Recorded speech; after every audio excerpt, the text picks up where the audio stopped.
It's game day part 2, the sequel, if you will. This opposing chair of mine is going to be filled in here momentarily. We're back at the Prep Baseball Future Games as we bring you another watch party from the Lake Point Sports Baseball Village. This, of course, our parade of the top uncommitted players in the nation in 2027, the culmination of so many dreams for players as August 1st looms, and, of course, coaches can call and that recruiting window will open.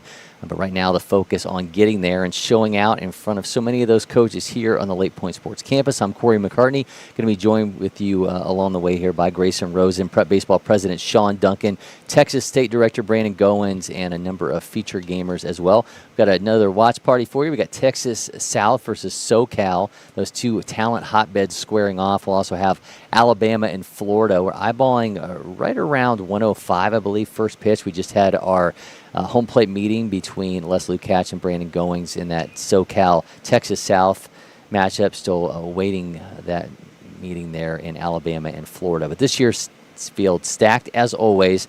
55 players ranked within the top 100 of Prep Baseball's national rankings. 18 of them the top-ranked players in their respective states. Of course, this is an event that counts a number of big league alumni like Jackson Holliday, Jackson Jobe, Jackson Merrill, guys not named Jackson like James Wood. It's just an absolute parade of talent. We're going to cut to our field view here as we'll, again, be taking you into our action here. Texas taking on SoCal. The starting pitcher going to be for, let's see what we've got on that there right now for SoCal. This is going to be Jackson Kircher, who's on the mound for SoCal to start things off. Justin Kircher, excuse me. Justin out of Harvard-Westlake. Harvard-Westlake, obvious known commodity in baseball circles. You get the likes of Max Free, Lucas Giolito, Jack Flaherty. Perfect time for me to walk in. We're talking about notable alumni of high schools. Yeah, Harvard-Westlake. Yeah, and it really gets no better than that when you're talking about arms. Yeah. It's always stunning to me, and I love talking to Max Fried about this as Grayson Rosen joins us back in the day about that rotation. Oh, yeah. You know, just can't imagine what a series looked like going against those guys, and if you had to feel like you just had no chance. But Justin Kirchner hoping to be the next in line there, and he's facing off against a talented South Texas team. South Texas will be led off by Collier. Then it's Garrett, Rincon, Durrett, Hurd, Cadena, Clayton, Brunson, Allen, Cuevas, and Bryant. See the first pitch out of the hands here of Kirchner. If you're a devoted Wikipedia user like I am, especially for looking up high schools, you know that if they have a specific Wikipedia page for their alumni, it's a really good one. It's a really good one. Are you? So if you're an avid Wikipedia, do you donate? Because you know how every once a year how they'll bring up the thing and it's like no chance. Yeah, please no help chance. donate. I'm going to do that. Okay. But, what happened there? Must have got caught. Yeah, 91.7 off the bat. That's out number 1 off the bat of Collier. There's a lot of names here, not a lot that I necessarily recognize. Talking about Harvard-Westlake. Yeah, Harvard-Westlake is. Ben Garrett now at the plate for Texas South out of Grand Oaks. He's a right-handed pitcher, primarily 18th ranked at his position. Here we go, Jake Gyllenhaal and his sister Maggie. Wow. Shirley Temple, going back in the day. That's one of those schools where I would imagine the brunt of the alumni never make it back for, like, reunions. Yeah. I feel like Jason Siegel's not going to the high school reunion. Yeah. Probably not. But He's it's also the kind of school where, like, these people are probably making major donations. Yeah. Tori Spelling. I mean, it's just like it's on and on and on. This is impressive stuff. Mark Harmon, the son of Tom Harmon, Heisman Trophy winner at Michigan. Yeah, Johnny Juzang, if anybody remembers that UCLA team that made a decent run in March Madness a couple years ago. I didn't know we were doing a commercial for Harvard-Westlake, but this is this is just what I do. No, if you like to, if you're looking to relocate off to the left coast into that Orange County Jamie area. Lee Curtis.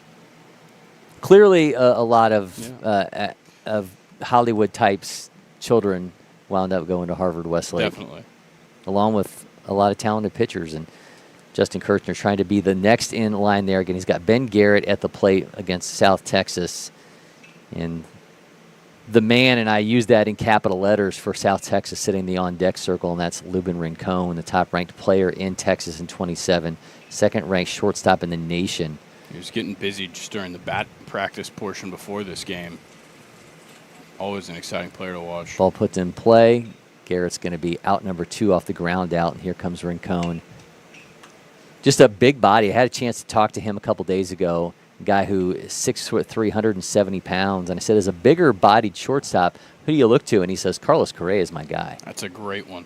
That is a great one. Bats left, throws right. Now steps into the box. Exit velos, tricking towards triple digits. Runs a 6.69 60, and he will be in Miami in September for the Prep Baseball All-American game. Dare I say, Lubin Rincon not the only guy at these future games festivities that's going to be part of those teams. A number of those invitations still yet to be handed out, but there's a few guys I've kind of got circled that I anticipate we're going to be seeing down there in Miami. A couple of them have already been here in studio with me, if you joined us throughout the last couple days. Yeah. I mean, there's one on Alabama. That's right. That's in for a strike. 77 out of the hands of Kirchner.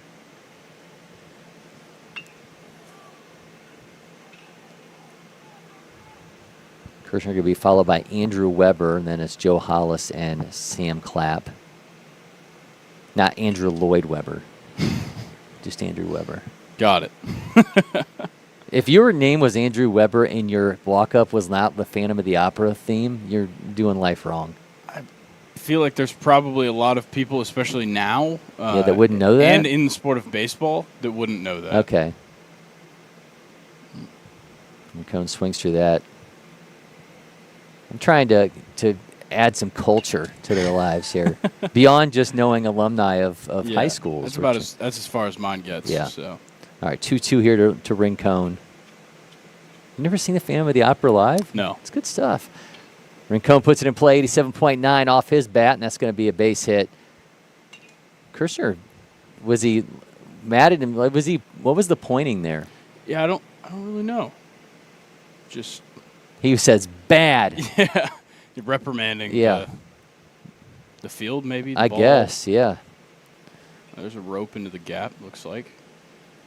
Not going to get a switch there on the cameras, but it seemed like a good catch. Everybody gave him a point. Be the first out of the inning there for. All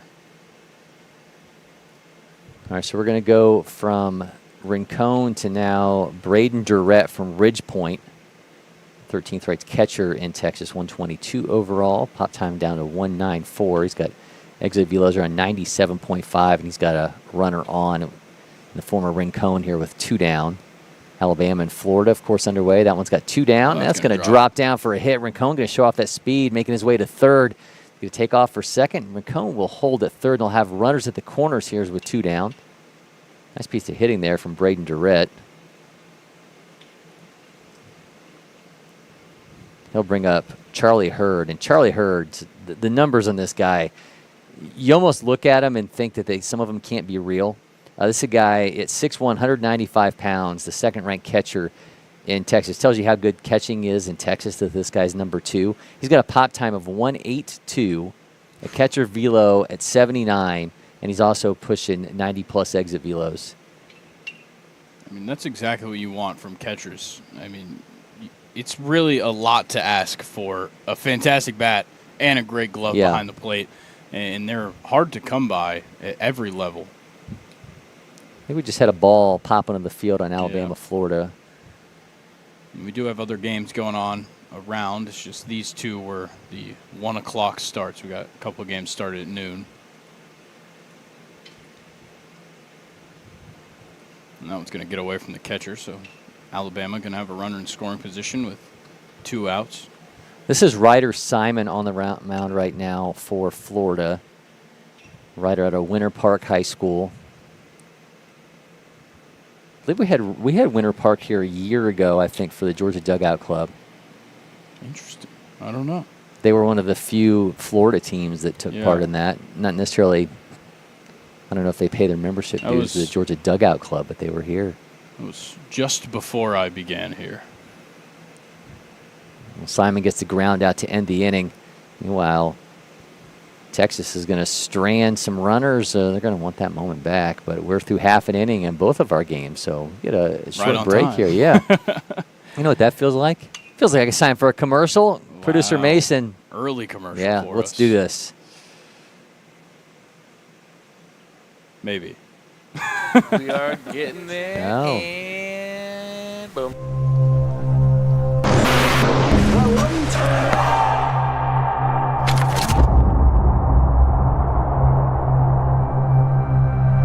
We're here at Lake Point Sports, the site of the first Curve Test Center.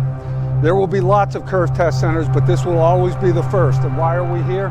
Here for a couple of reasons. One is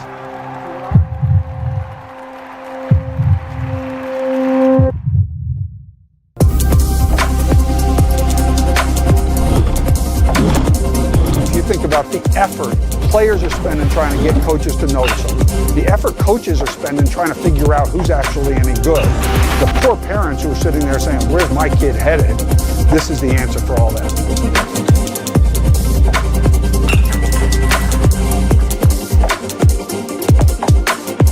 Everyone wants to be seen, right? Sometimes what can be seen is data.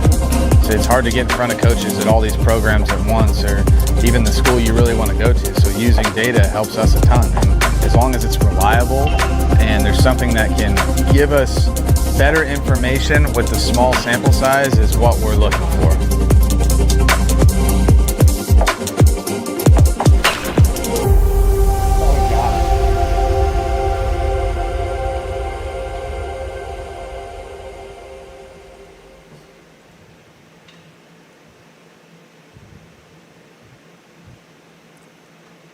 We're back from the 2025 Prep Baseball Feature Games. This, of course, the crown jewel event for Prep Baseball.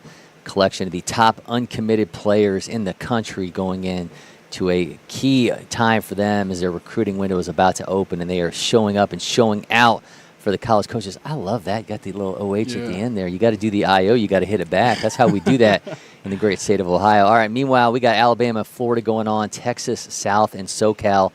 Pitcher for South Texas right now is Jackson Wilcox out of Magnolia. First batter he's going to face, Jake Kim. Where did Jake Kim go to high school? Harvard Westlake. Look at that. Yeah, our commercial for Harvard Westlake continues. Do you remember any of the extra people that we said? Oh, Jason Siegel was one that I was very Jason impressed Siegel. by. Jamie Lee Curtis, Tori Spelling. Alabama is throwing Braden Cash out of Bibb County High School, 17th ranked righty in that state, facing a Florida team that got a very impressive win over their rival Georgia last night. Number 4 hitter in the order for them, Braden Sheffield, had an absolute tank grand slam to help propel Florida to the win in that one. He got himself player of the game for that. I would hope game so. of the day. Pitcher, or the MVP, the most valuable pitcher, goes to Hayes McGinnis in that game. Okay. He went 2 innings, 4 strikeouts, no hits, no walks. Well, Braylon Sheffield is lurking.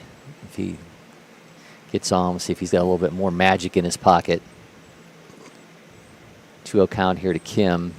5'10", 185-pound lefty, and facing off against Jackson Wilcox from Magnolia.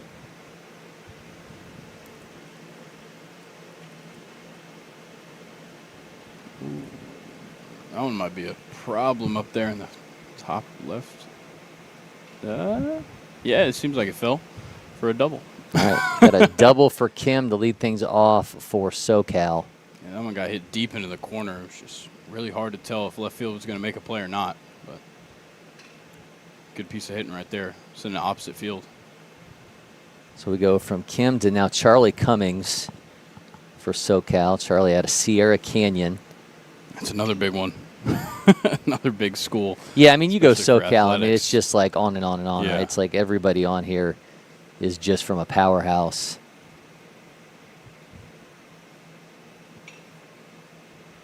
In talking yesterday with Graham Keene about this, because at Mount Lebanon, you know, he's at a school that's produced so many different guys. David Shields, just on and on, guys who have, made it in different sports. Whether or not it's like, if you're at a school where so many people have done it, if it just becomes like, well, of course that's what you're going to do. Yeah. As opposed to people at a small school that, maybe that, big fish in a small pond where getting to those next levels may not seem as attainable. But for some of these schools, it's just like clockwork for them just to keep pushing out big-time talent over and over. Yeah, and I think it also comes down to the areas they're in. I mean, there are some areas that just kind of aid that kind of culture a little bit more. And obviously, Southern California, a pretty densely populated area as well. So, per capita, they're going to have quite a few people. Florida now has Jeff Walters out of Berkeley Prep at the plate.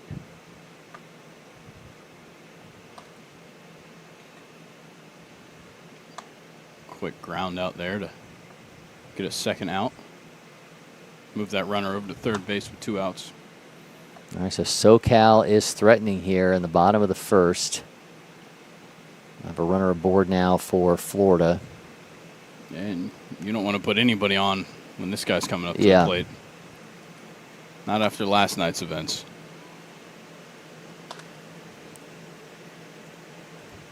All right, so now we are going to get another look at Braylon Sheffield. Again, hit a grand slam last night against Florida. See what he has against Georgia, See what the Florida third baseman and shortstop has in store here with the runner on. Swings through that one. Certainly feels like an early favorite to walk out of here as Future Games MVP when you have that kind of a moment against a big-time arm like he had last night against Georgia. Well, if he wants to keep that rolling, this would be a fantastic opportunity for him. You're going to go. Runner taken off. The throw's going to be late on pull down, and we'll have a runner in scoring position with 2 down and a 1-1 count. Flying down the base paths right there. That was, let's see who that was. That was Jet Walters making his way to second base. Aptly named. Yeah, Jet. Sheffield out of Bishop Varick Catholic. Yeah, Jet Walters runs a 6.64 60. That's what he ran on workout day. Sheffield just fouled that one off.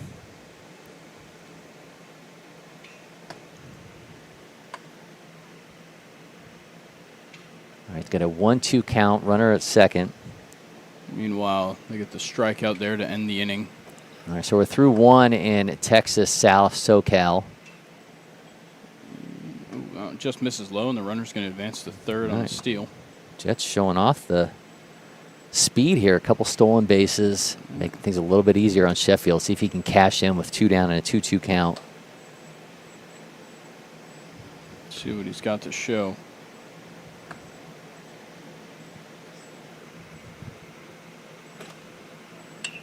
Miss low, make it a full count with 2 outs. Runner on third base.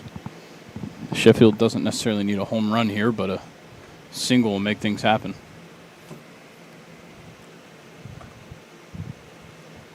SoCal bring in Justin Kirshner out for his second inning of work, and Sheffield's going to draw a walk. So now going to have 2 aboard runners at the corners for Florida. So they go from Sheffield to Preston Cole.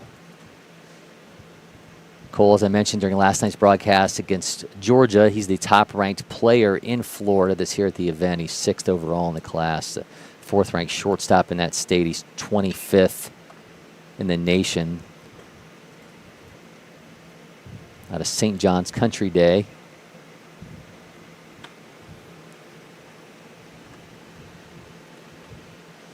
Pitching rotation for Alabama after Braden Cash will be Gibbs White, Bryant Hopkins, and Paul Barnett. Paul, one of my guests during yesterday's watch party, was going foul. Yeah. And a big reason why Preston Cole is the highest ranked player in the state of Florida that's here is because 4 of the 5 people ahead of him are committed. Yeah. So that certainly it precludes them from taking part here in the future games.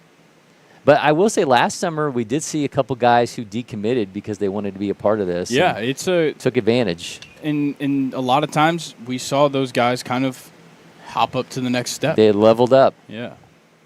Or maybe it was a little bit of obviously hopping up to the next spot, but also on top of that, I think it was also giving other teams a good look at you, giving other teams a good chance to look at you, and also you can kind of field some more offers. Start the conversation back over when you make that decision. And I think a lot of coaches probably appreciate that. Sheffield showing off his legs as he advances to second. So now 2 runners in scoring position here for Preston Cole with 2 down. Hector Cadena is now at the plate for Texas South United High School. Cole puts that in play. It's going to be an out. They're going to strand 2 runners scoreless in Alabama, Florida. Turn our attention back to Texas SoCal. Texas South SoCal. Cadena, did he drop that in for a base hit? Yeah. In fact, did. So he's going to have a leadoff single. So from Hector Cadena, the 5'10", 205-pound righty out of United, now advanced in the order for Texas South to. What do we got next? Cadena was definitely somebody that was kind of surprising to me when I looked at the rosters for this team. He's not ranked in the state. But, I mean, the numbers he put up at workout day. So both Texas and California, because they both had 2 teams, they both, I found, had some players who weren't ranked in their states. Yeah. But certainly they're going to leave here on everybody's radar. Yeah, and I would assume they were probably very impressed by what they saw at the San Antonio Summer ID back in June. He was also here with Houston Wildcatters for NPI, but that's the only other things he's been in since 2023. Kersher's now dealing with Cash Clayton, who puts that in play, and they got him for the double play. Yeah, turn 2 as Cash Clayton out of the Woodlands grounds out into that double play. So now 2 down here in the inning. So after Clayton, we'll get a look at Brunson. Easton Brunson out of Goose Creek High School, top-ranked first baseman in Texas, 6 foot, 191-pound lefty steps in. Last pitches of this second inning here for Justin Kirchner. Then they'll move it over to Andrew Weber, swing and a miss. I think it might be more difficult to find a high school on this South Texas roster that doesn't have multiple professional athletes that have come from, because there are some names that every name I read, it's just like, oh, I've heard that place. Yeah. I've heard that place. It's kind of insane. But that's just how it is in South Texas. Sure is. It's chock full of talent. Don't let that take away from my bias towards Georgia, though. I still think we're the best at everything. Brunson at the plate, got a 2-1 count. Again, out of Goose Creek, 2023 junior feature gamer. Over there for Florida, catch some freezing, strikes out the first batter in the inning. Yeah, that's Ryder Simon's second inning of work for him. He's going to be followed by Noah Adkins and Christian Lynch and Gavin Rualcaba.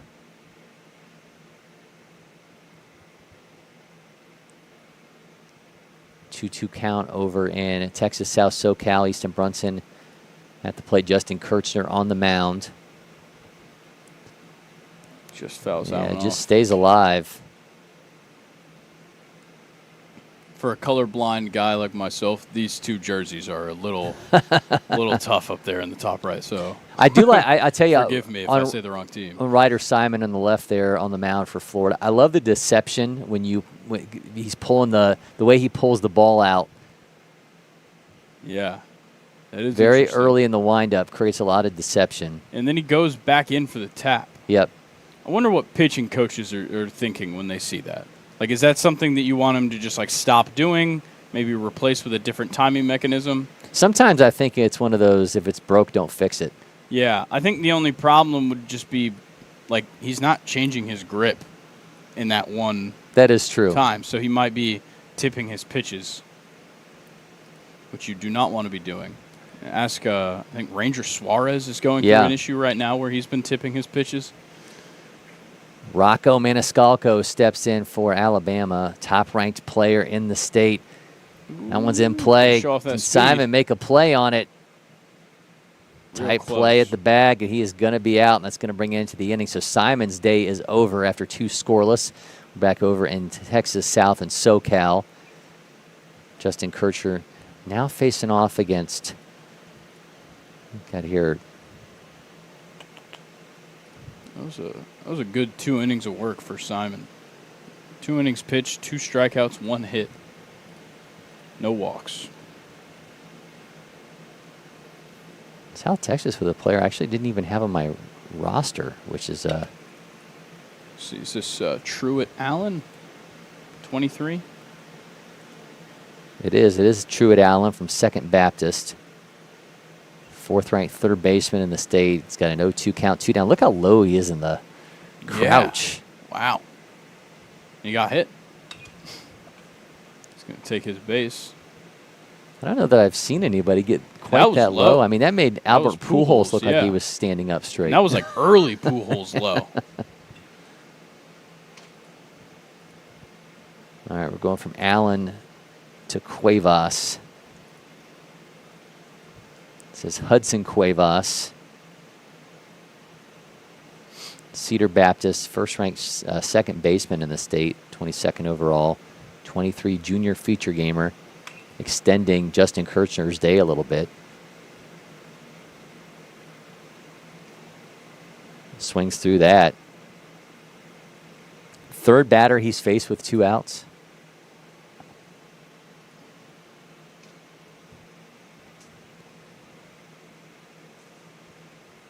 Well, skied. Yeah, 96.6. And caught. Very loud out over in Alabama, Florida. Meanwhile, Kirchner gets through it. Texas South and SoCal still scoreless.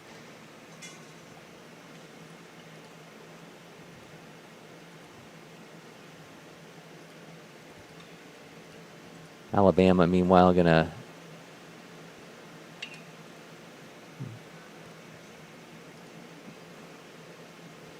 Besecki now at the plate.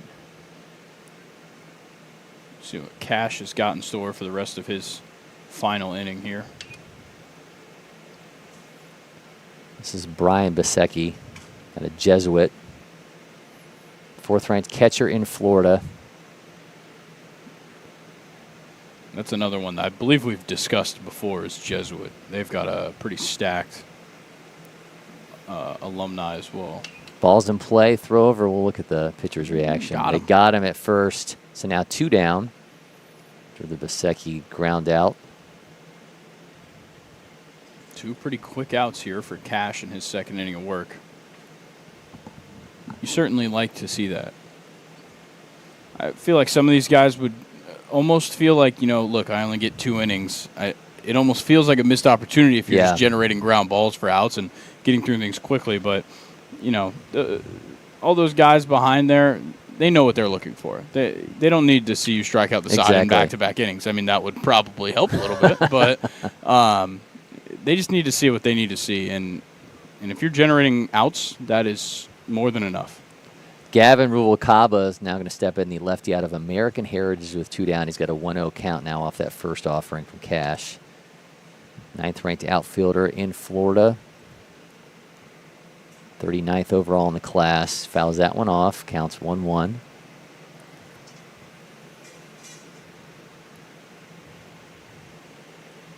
One of the interesting things when we see these teams from out of state is the differences in kind of like how things are set up with athletics in these states and kind of almost more the culture of the athletics in the states. Because if you look at Georgia or you look at Alabama, those teams, almost everybody's playing at public schools. And then you go over to SoCal, Florida, and some of Texas as well. It's so much more common for the top-tier athletes to play at private schools around the state. And academy schools as well when it comes to the state of Florida. Yeah, Jackson Wilcox still on the mound for South Texas. That's a good point.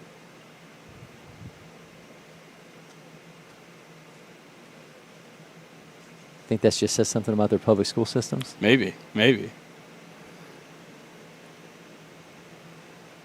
Do another scoreless half an inning in Alabama, Florida. Meanwhile, the bottom of the 2nd here in Texas, SoCal. Our last glimpse is that Jackson Wilcox had a magnolia. I think those two things kind of have, advantages on both sides. I think going to the public schools and, maybe getting lucky if there's 3 great players on a team or on a high school roster, it almost makes you kind of feel like, okay, I got to step up. I got to be the guy, no matter how old you are, I think, as well. But then, if you played IMG Academy and, you're playing varsity as like a sophomore, there's like 9 guys that are probably going to get drafted that are on your team. So it's a very different thing, and I think obviously both sides have their advantages, but it's always interesting to see those players all come together when it's like, okay, well, this guy's far and away the number 1 player at his small public high school in North Georgia. Yeah. And this guy is maybe the 6th or 7th best player on the best private school team in the state of Florida. Iron sharpens iron, yeah. Right? And that was a beautiful breaking ball right there to get the Carson Richter goes down on strike, so Wilcox got 2 outs now.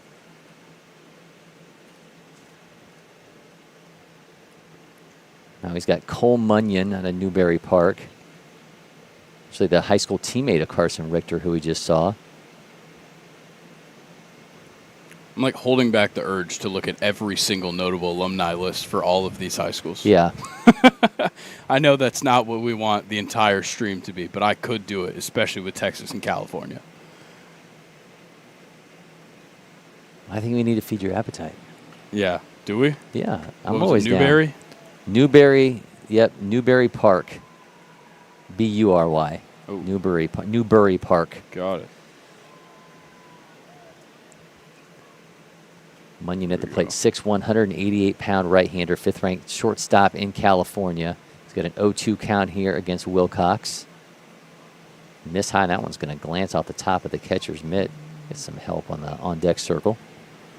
So I don't personally recognize these names, but Heather, you know who Heather Locklear is. If you don't know who Heather Locklear is, then society is not helped you at all.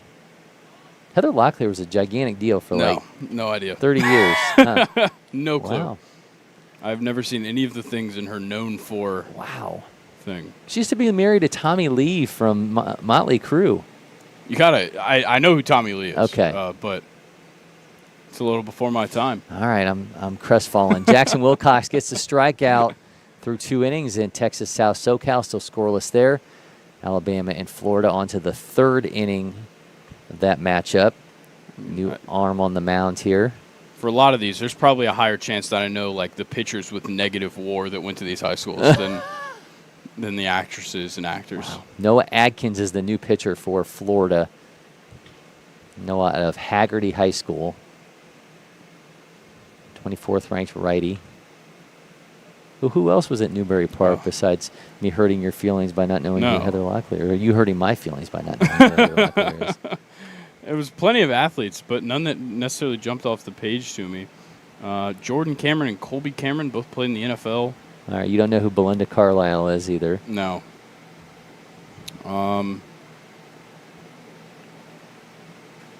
Jimmy Sherfy from the Diamondbacks.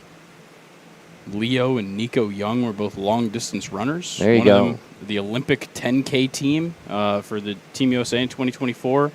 And Leo competed in the 2023 World Athletics Cross Country Championships. While you're off looking, we've got extra bases by Dalton Darden for Alabama in this matchup here against Florida out of Virgil Grissom High School. Jumps on that one for a leadoff double.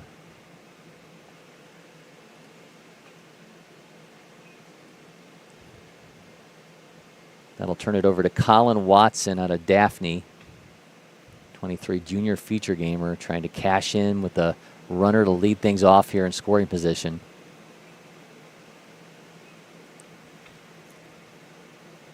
Watson first pitch is going to go right past. I think it might have hit off of his glove. Athletic throw. Wow, that was fantastic. Wow. To get the lead runner, let the lead runner get to third. They're able to get the guy at first. So going to be 1 down. That would have been really awesome if he had the double play opportunity there at second, because he still stepped on second base to kind of boost himself, it seemed like, on that throw. So Watson with the ground out, now 1 out. So we're going next in this order.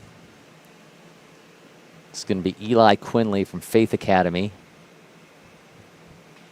Bounds road. Yeah, first pitch. That one's put down 99.1 off his bat, and that's going to be the first run for Alabama. Oh, that one rolled to the wall. Yeah, he's on his way to second. Is he going to hold there? He will, in fact. So 2 doubles in the inning for Alabama, and they've got a 1-0 lead over Florida in the third.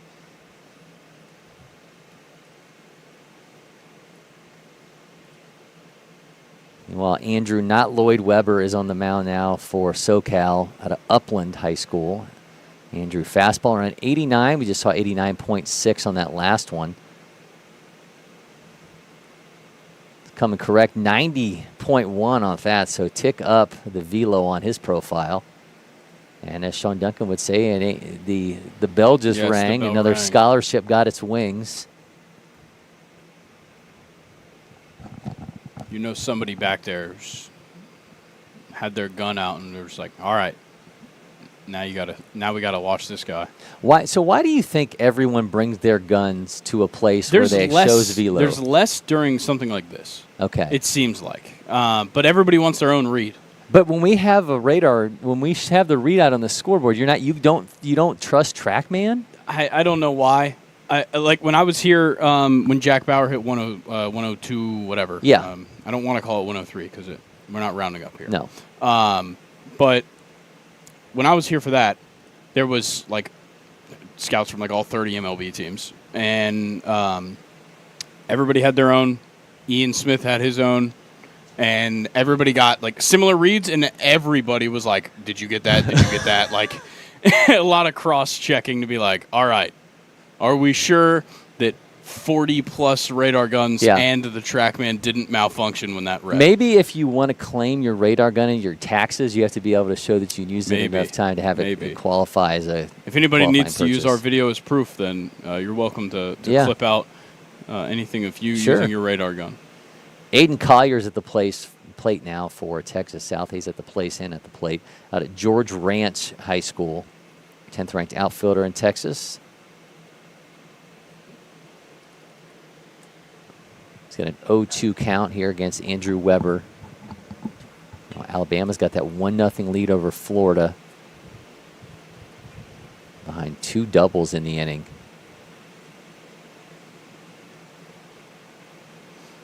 Second base has it, bobbles it. Oh, man, nearly had a situation where they could have turned 2. In fact, they won't, and there'll be runners at first and second. Tough play there at shortstop for South Texas. Yeah, and SoCal, after that bobble, it just makes it 10 times harder rushing because, like we saw, the player was sliding in, so you're kind of trying to save yourself, grab the ball, get the out. A lot going on in that moment when you bobble that, so luckily nobody got hurt there. Another look at Garrett here, Ben Garrett out of Grand Oaks. Big swing and a miss on a high and inside fastball there.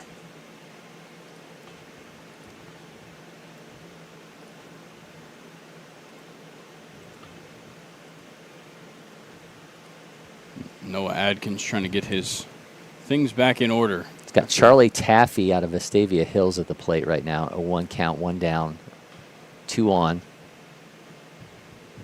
7th ranked player in Alabama.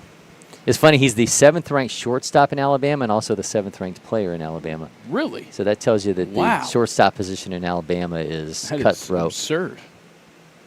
Got a run across in Texas and Texas South and SoCal. So cashing in here. Makes it 1-0 in the third. Both of our games now 1-0.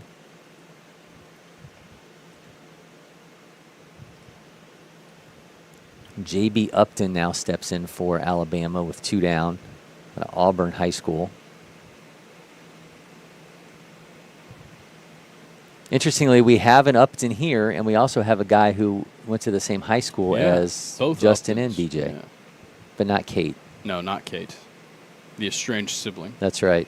They did something. They right? did a They did SI something. cover together when they were all in Atlanta. Oh, when they were all in Atlanta. When BJ and Melvin and Justin were here in Atlanta. I can't tell you, watching them at spring training that spring, how quickly they got sick of answering questions about playing together as brothers. Oh, I'm sure. Yeah, they got real sick of it. I think BJ at one point's like, it's not like we have bunk beds. No, that would be very funny. Well, that should have been like the whole marketing campaign around it, but I don't think they were feeling it too much. Yeah. I don't know if they wanted to be teammates. I don't think they did because it was it was the only time they were teammates, and certainly after both of them getting dealt, BJ going to the Padres and then Justin going to the Angels, and never played together again. Yeah.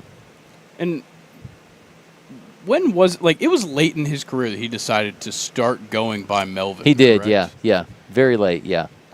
Because I remember that switch. Obviously, I remember him on the Braves as BJ, and then just like all of a sudden he was Melvin Upton So Jr. BJ would do this thing whenever he would get interviewed, and he would talk really soft, like whatever. And everyone was convinced that he was doing it on purpose because he really didn't want to talk to you.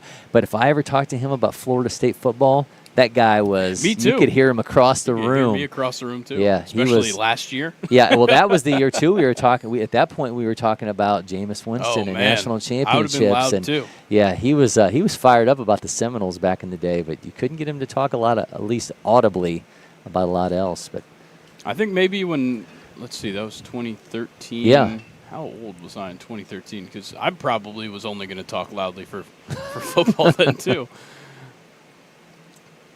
Yeah, I was like 10 years old. I think the only no, there was plenty of things getting 10-year-old Grayson yelling about things. Braden Durrett is now at the plate for South Texas.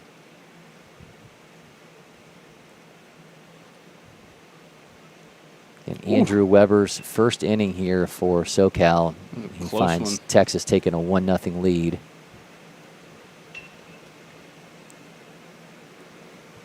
You got all sorts of stuff down there at the bottom of the mound. Yeah. Looks like maybe just 3 different towels. Each pitcher brought their own. Maybe. Their own with them. And they forgot to take it back.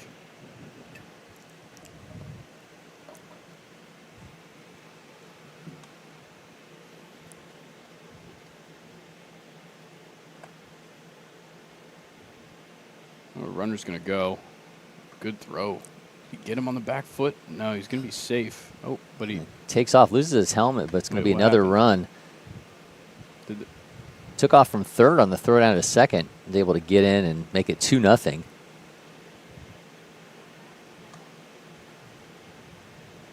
This is going to be Gibbs White now on the mound for Alabama at Tuscaloosa County High School, 4th-ranked righty in Alabama, 14th overall. Fastball on 87, curveball 69 to 72, changeup 79 to 80, and slider 72 to 74. See who he's going to face against Florida in this one. I don't know how many English soccer fans are out there, but when you said Gibbs White, I was thinking of midfielder Morgan Gibbs White. His last name is Gibbs White hyphenated. Not like the Gibbs brothers. No. Yeah. Correct. It's not like that one. Flip over from White, and that's going to be out number 1 as he gets Daniel Padilla, to ground out. A rope to 94.5. That one's in play in Texas SoCal. It's going to be a very loud out. Runner will tag up, though, and make it to third. 94.5 for out number 2. I hate to see that not drop. Yeah. It looks like maybe he tweaked something. He's kind of. Yeah, it looked like the hamstring coming up a little bit gingerly. That'll bring up Charlie Hurd for the second time. Yeah, Morgan Gibbs White, fantastic season last year for Nottingham Forest, if anybody was wondering. I think he was a finalist for Premier League Player of the Year. So technically, he's the sheriff of Nottingham. I don't know that reference. That's from Robin Hood. I don't know that one. Wow. I mean, I've seen it. But Tavis Honeycutt, by the way, 101.9 off his bat. My dude came to play this morning. He's going to have himself a 1-out double.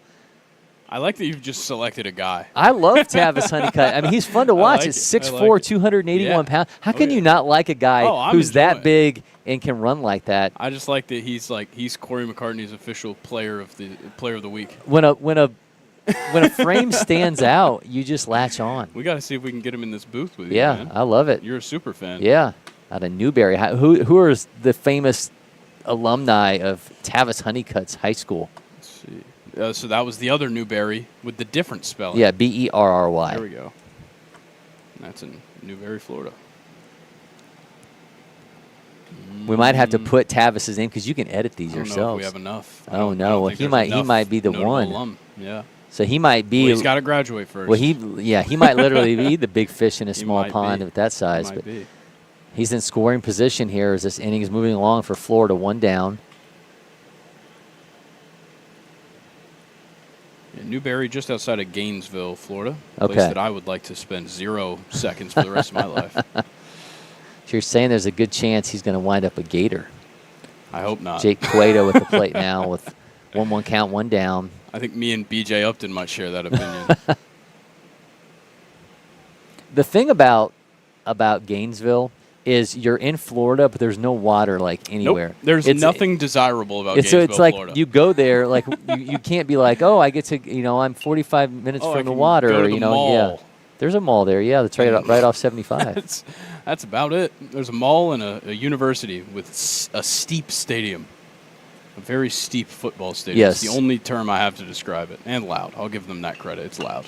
The very first time I was ever there was the year after they won the national championship with Chris Leak and Tim Tebow. I was down there for Sports Illustrated doing a spring practice report on them, and this was pre-Tebow mania. He was about to become the Heisman Trophy winner, and the Tebow fever was so heightened at that point that before he had even had a actual game as a starting quarterback, they had to have an escort that took him from the swamp across the street to get to the practice field. He would ride in a golf cart. So they kept him afterwards for me for practice, and I talked to him for maybe 10, 15 minutes. And after they had to have, there were people waiting there for Tim, and they had to put him on a golf cart and get him out of there because he couldn't just walk across the field before he had ever actually been the starting quarterback. Wow. I know for a fact there were moments of a young Grayson Rosen sitting in the living room just cursing the world that Tim Tebow existed. I will say this, and I think if you take on-field production, you take the kind of peripherals of being a Heisman winner, the first guy who should have followed Archie Griffin with a second one, because the next time around he had more second-place votes than anybody in the national championships. Arguably the most acclaimed quarterback in college football history. Oh, yeah, 100%. Didn't translate at the next level, but he has remained a fixture in our sporting worlds. I remember Heisman-winning quarterbacks don't always that's true. work out. The history's not there for him. It's going all right for Joe Burrow so far. Yeah.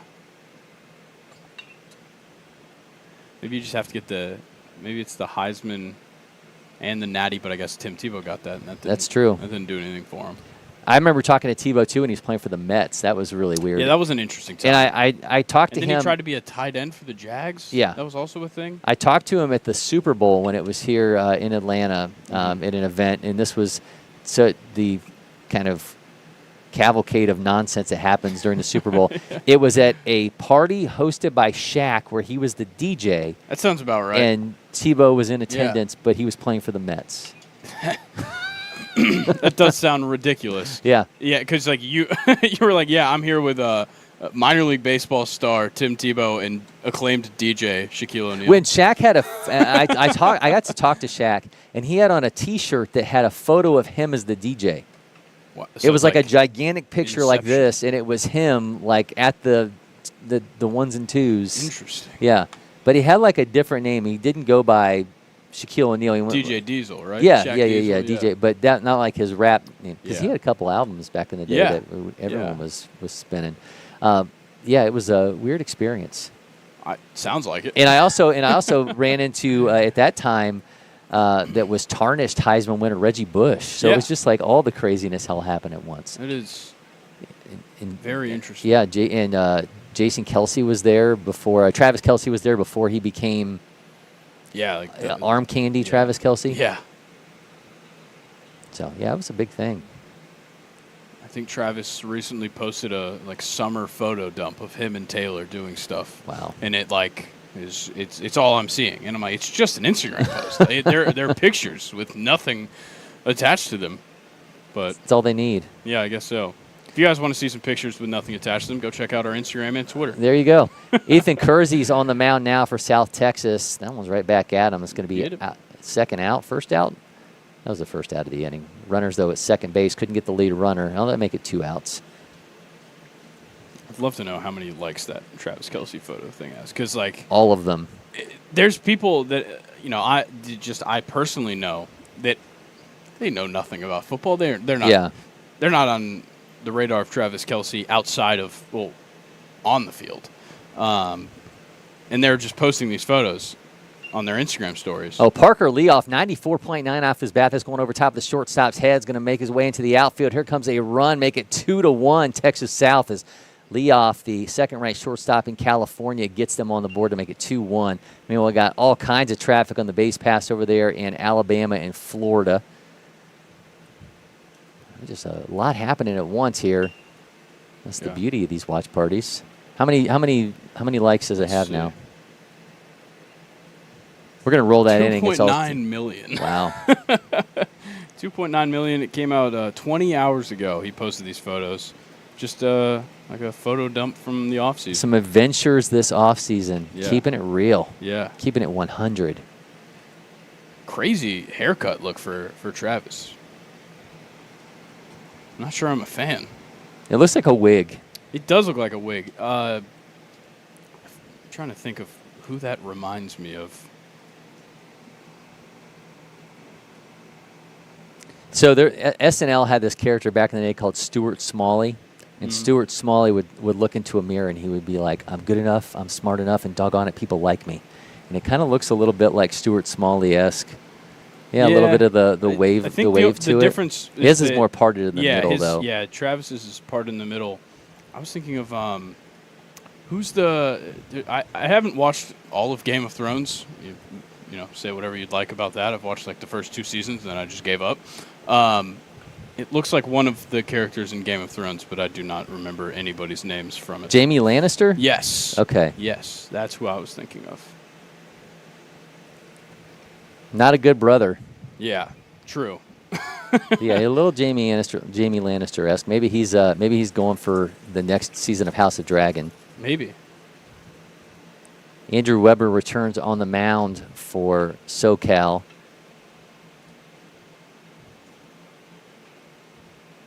Let's see if South Texas is going to send to the plate here. We're going to see Cadena for the second time.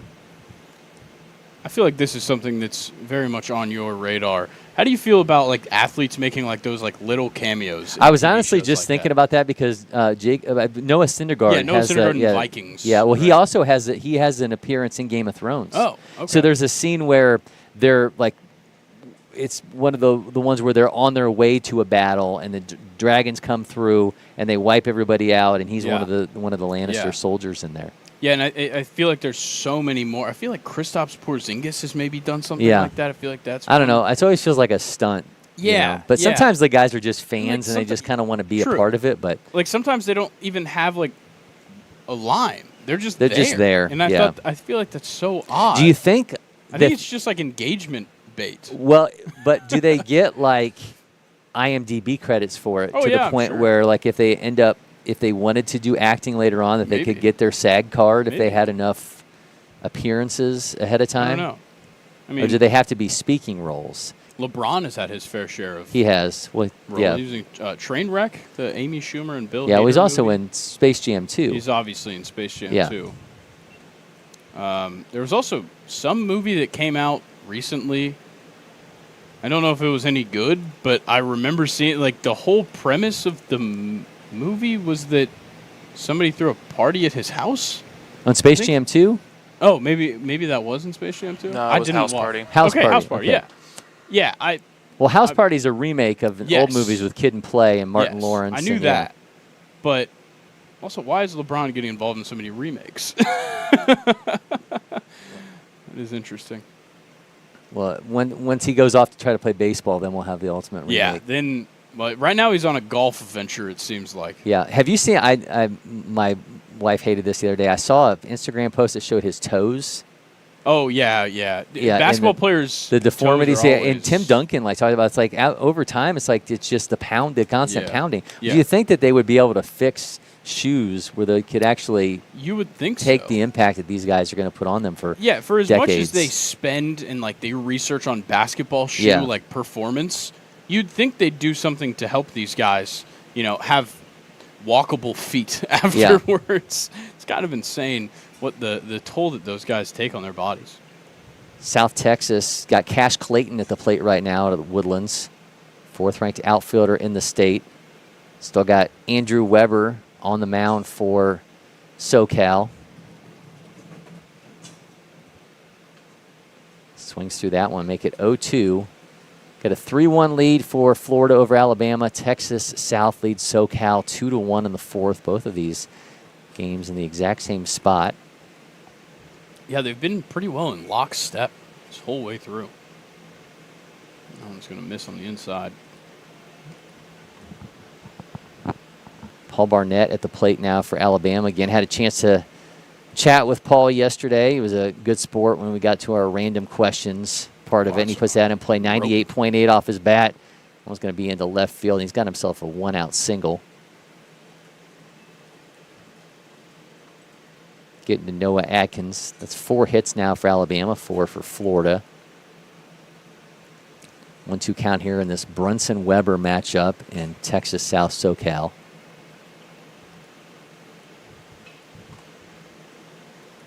Alabama will now go to Colton Boyd out of Orange Beach.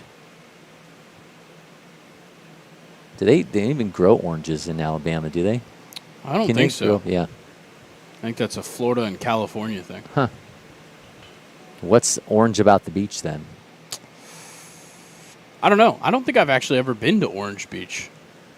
Nor have I. We should ask Colton Boyd what Yeah. makes it orange. Mason, have you been to Orange Beach, Alabama, any chance?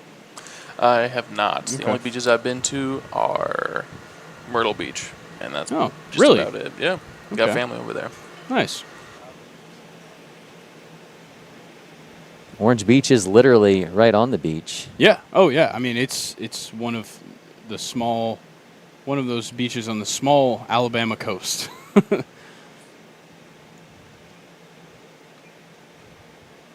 Nothing on their Wikipedia page lets me know why it's called that. Did you look up why is it orange? Why is it called Orange Beach?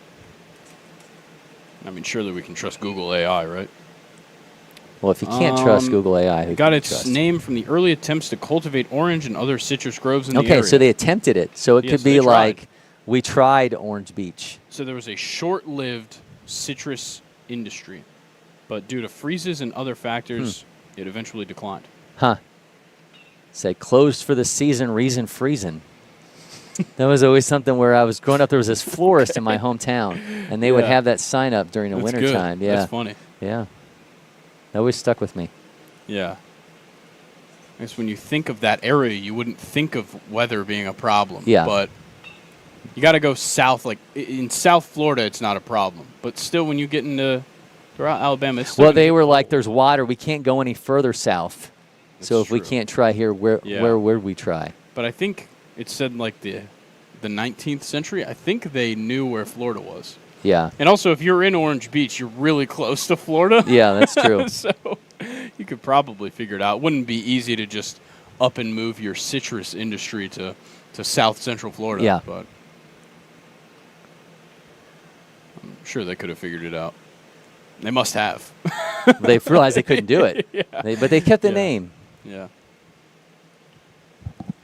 Mason versus Kersey here in Texas SoCal.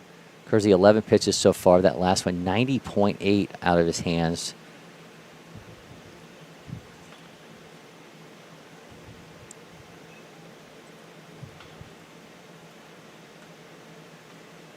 Elijah Mason, Huntington Beach. I know you got some good Huntington Beach nuggets. That's a big one. I'm all Third-ranked for first that base. one. First-ranked third baseman in California, 39th overall.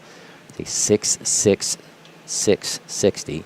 6'6", 660. Oh, yeah. They've got multiple different tabs of notable Yeah, I alumni. would assume so. Tony So Gonzalez? Tony Gonzalez certainly jumps off the page to start. Let's see. Who else we got in here? Corky Carroll, professional surfer back in the day. All I right. don't know why I know that name. Tito but I do. Ortiz.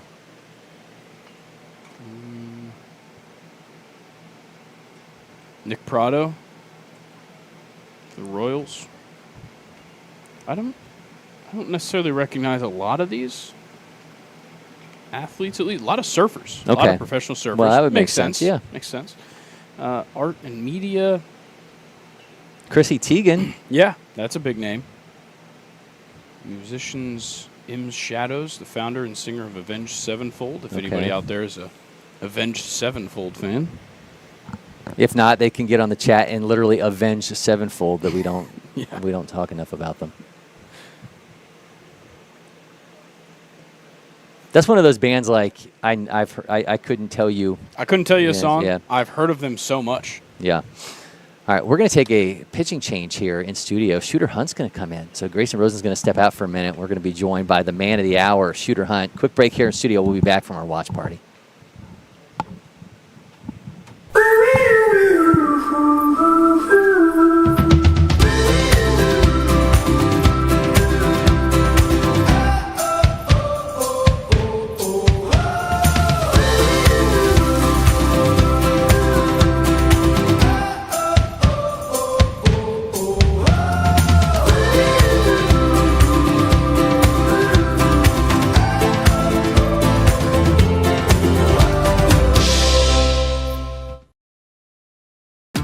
The Windscreen Factory, more than just windscreen. We're a full-service sports facility contractor. We manufacture windscreen for sports and construction, do fence repair and installation, and fabricate field netting and batting cages. In addition to manufacturing the products, we also install upon request. We make safety padding for backstops, rails, and walls, as well as full-service print shop with logo, branding, and signage capabilities. Please call us for a quote today. Welcome back. Cory McCartney now joined by Prep Baseball Vice President of Scouting, Shooter Hunt. Shooter, this is like your I joke that it's hard to get you to stand still for more than 10 seconds here, so we're going to attempt to do that today. But what's the 2025 future games like? What's the kind of overarching storyline for you thus far? Well, I was just talking about that. The senior future games, I think, really kicked things off. I thought the staff and the company did a great job because the coaches are still going in on these 2026s. They were dealing a lot with the portal early on in the summer. Now there's so many guys left on the board and really good, talented players. There's some draft guys that we got to see over there as well. That was awesome. Then you come down to the 2027s. So many good players. Obviously, the new rules allowed for kind of everybody's uncommitted. So a ton of talent. We had a lot of velocity last night, a lot of good pitchers, a lot of, home runs today. We've been losing some balls. So it's been a great event so far. I want to ask you this. I'm going to put Sean Duncan on the spot with this a little bit when I have him later. But so only 1 year of future gamers now. We used to have 2. Now that you've got the senior feature gamers and we have so many guys, because I think talking to parents who were part of the feature games last year, I think watching the way things had happened in years past, there's this perception that August 1st comes, I'm going to be locked up in a hurry. That's not happening for a lot of those kids, and we're seeing so many of them still waiting there going into their senior year.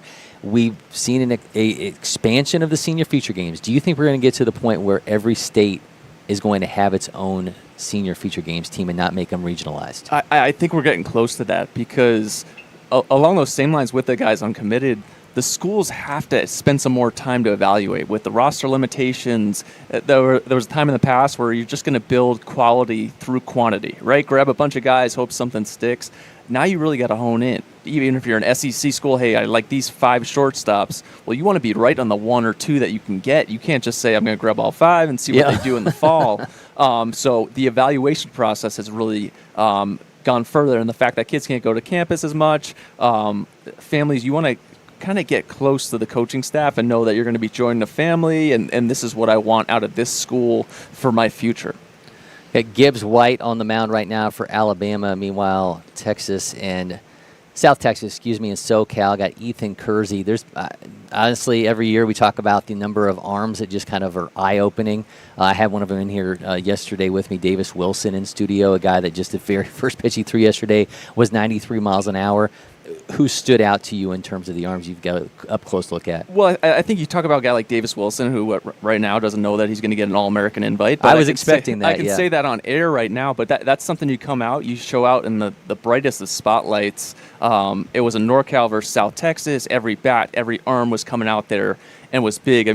I've been walking around. There's probably 9 or 10 All-Americans right now who don't know it, which was really cool. I love that. But the best part about all of it, and you talk about some of those arms, is there's something for everybody here, and that's why there's 400 coaches. There are schools that have 4 coaches here. They're each stationed at a different spot, trying to figure out this guy's good. Oh, this second baseman, he had a good at bat. There's a lot of guys I'm just taking notes on. I know can't put a tweet out on everybody, right? Yeah. It takes a long time, but the notes and the walk away, like, hey, that's a good player. And I think that's something that's really important. You go back to the first day, and in that night slot, especially, there was some big heat from all around. George Ferguson was a big arm.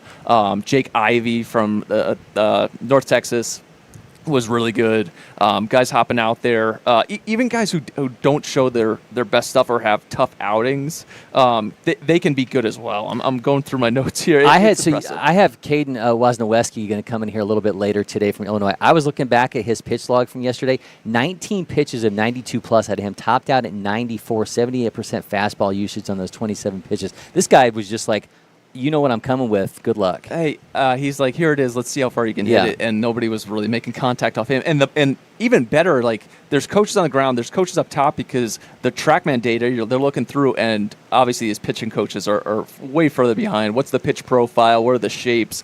Wozniewski's coming out with some serious shapes to that fastball, and then it was a plus changeup. I mean, it was a power pitch, swing and miss, 2800 on the breaker. And he's a two-way guy, and we for 2 years we've known, like, this guy just gets after. McHenry High School, really good school in Illinois. It's a winning program. They produce players. You always talk about the future games bump for a guy when he's on the mound, and maybe we see them uptick a little bit more from what the expectation is from them on the profile. When they do that, do you take that as, okay, maybe he's got that in him, or is it more the environment allowed him to do that? I always try to tell the kids, scouts will remember something good. Like, anything you do good out there, you may strike out this time, you make an error, you do that, but you hit a home run, or you hit a ball hard, or you make a nice play. That sticks out in your mind. Hey, that's in there, right? This is a really small, narrow window of 4 days where you have a chance to show some stuff off. You may succeed, you may not. There's been great players who've come here and not produced in game. There's been pitchers who have stepped on the mound and, hey, didn't feel right, or the ball didn't feel right in my hand. I wasn't throwing strikes. I'm looking at the kid from Florida last night, Logan Bristol. Yeah. Tough first inning. Yep. Looked great. I love what he brought to the mound, talking with college coaches, great stuff. He's spun a good breaking ball, goes out for the second inning, responds. That's something you take away. Like, this is a good player. It's not always going to be sunshine and rainbows, right? Sometimes you're going to go out there and you're going to get hit in the mouth. You got to respond. So he did a great job of that. We're used to the Chubb Jones Jr. experience here at Lake Point. What, he topped out at 97 last night? Was he up to 97? It was either 96, 97. Oh, okay. Right, well, I'm sure you're used to that at this point at Lake Point from Chubb. And you know what's cool about, and the night slot last night had a ton of heat. I think we had Illinois, Indiana, which is a big game, a lot of recruiting. SoCal versus North Texas. We talked about those big arms. Florida, Georgia, Michigan, Ohio. Ohio had some really awesome arms, but those Michigan bats were not scared of it. But what's cool, you get that night slot, and there's a lot of local Georgia. It was a packed house. I was having so much trouble moving around. Like, I can't even get in there. I got to watch some of these other games, watch from a distance. But I thought Malachi Butler took some really good at-bats for Georgia. But Hayes McInnes goes out there. Yeah. Dude, the kick change, I'm watching these really talented Florida hitters have no chance. It's big-time stuff. Braylon Sheffield hits that grand slam last night. We talk about big players, big moments, a guy really taking advantage of the opportunity that he had. What does that mean to you when you see a guy that just clearly takes advantage of the platform that he has? Not just me, but our entire staff. I think it's cool to put out in the public. It's like how much our staff cares about the kids. Hey, we want to unite you with your future college, mom and dad, like this opportunity. So what we are able to do here at Prep Baseball, right, with the future games is offer, this is an opportunity, this is a platform for you to perform, right? We've promoted you, we think you're a good player, and when it all comes together in a moment like that, we're excited for it too, right? This is a great moment for this kid. Hopefully some school can see him. He can go on and continue to have great moments. Well, another version of that just happened in the last couple of weeks here in Atlanta. James Wood was a 2019 feature gamer, and then you see a guy who's now an all-star for the Nationals, was part of the Home Run Derby. That's literally a commercial for Prep Baseball, what this guy's doing. It really is, and beyond like Jackson Jobe, Jackson Holliday, it's a lot of the times these are unknown to the mainstream, right? These players are coming in, but there's guys that our scouting staff has gone out, like, this is a good player, and you may not have heard of him. Even James Wood came in. There was a chance we thought he was a pitcher. And a lot of the schools going out there, he was committed to Mississippi State. I know they hey, he might be a pitcher here. Obviously, he's turned into one of the premier rising superstars. But those are guys, opportunity, preparation, that's luck, right? When opportunity meets preparation, and that's what James Wood was able to do, and shoot, he's gone on to bigger and better things. Yeah, and when you see a guy who kind of has an unconventional swing like he has, it's almost like it stops in the middle, but he's still generating that kind of power. When you're seeing a guy that can get it done like that, do you kind of just be like, well, if it's not broke, don't fix it? Yeah, I'm not fixing anything with James. Definitely not. Well, but when they're younger players, before they get to that point, you're doing your approach on them, and you say, okay, is this guy a position player? Is he a pitcher? Yeah, the arm's up at this point. I have some questions about the bat. Like, how do you kind of weigh that? Just in our industry, it's so critical, right? That's what we're doing, scouting, and there's a lot of critiquing that comes underway. But in the end, you just step back, like let the athlete kind of discover what he can do. And most athletes will succeed in spite of their coaching. So let him go out; he'll figure it out. If he's good enough, he gets on. That's what James Wood was able to do. But it's been a plethora of guys who have come through, and even more so. Right, these guys are all 16 or so. They're rising juniors. They're going to get better. What can they become? Which is why, hey, just the performance aspect and the results are not quite as important here as do we think this guy will be able to get to this spot at the collegiate level, professional level. Those professional scouts roaming around here right now as well. So that's what I love following. Last year, you got an opportunity to go on field after Noah Wilson showed out, give him that invitation to the All-American game. He's coming back, of course, this year. The super sophomore games are now looming next weekend. So how much, when you think about constructing those All-American game rosters, how much is there still like out there where it's like, okay, we might be looking to those guys that we're really not ready to pull the trigger yet? Well, we're always trying to find the best players, right? People are always, how do I make the All-American game? Be the best player in the country. Like that's how you be good. I don't know how else to put it. And a great spot being here at the Future Games, right? Because it is all the best players, but we're constantly evaluating, looking for the next talent. The Super Soft Games, which will be next year's, right? Yep. So regionalized, which I love the fact you get it regionally, kind of get a chance to see, okay, this guy's good. Who are the follows as we continue?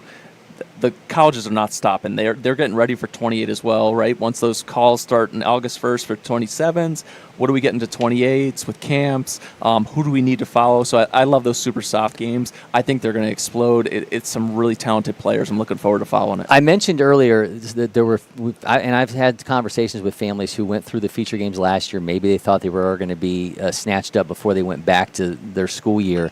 What's kind of your message to the kids who maybe the recruiting doesn't go quite the way that they thought it would coming out of feature games? To be patient. Right, like the schools are trying to figure things out too. Okay, what do we have here? You may like this player, and he decides to go to another. Okay, now we got to move on. There can be some panic in that, but the process is not going to move quite as fast for everybody.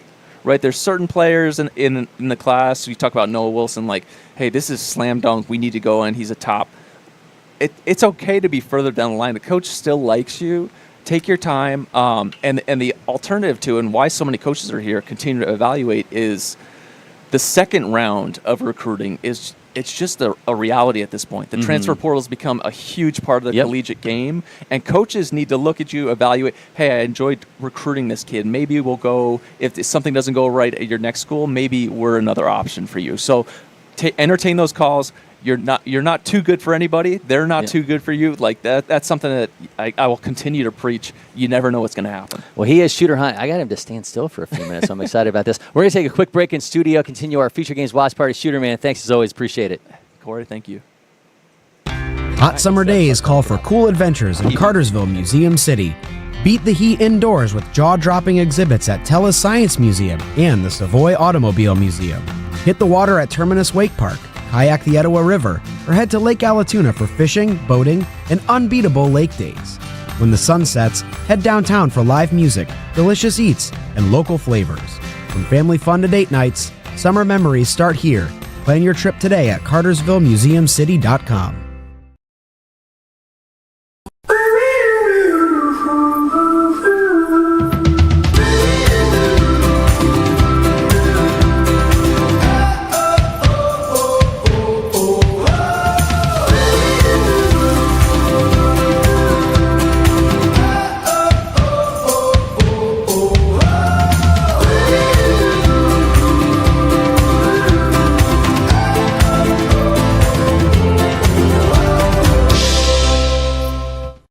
First one I picked up, I just liked it the best. And like I said, I tried a lot of different companies, a lot of different models, and I fell in love with Old Hickory for sure.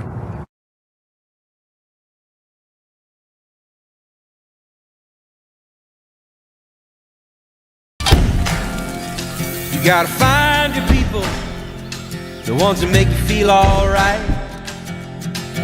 the kind you wanna stay up with all night.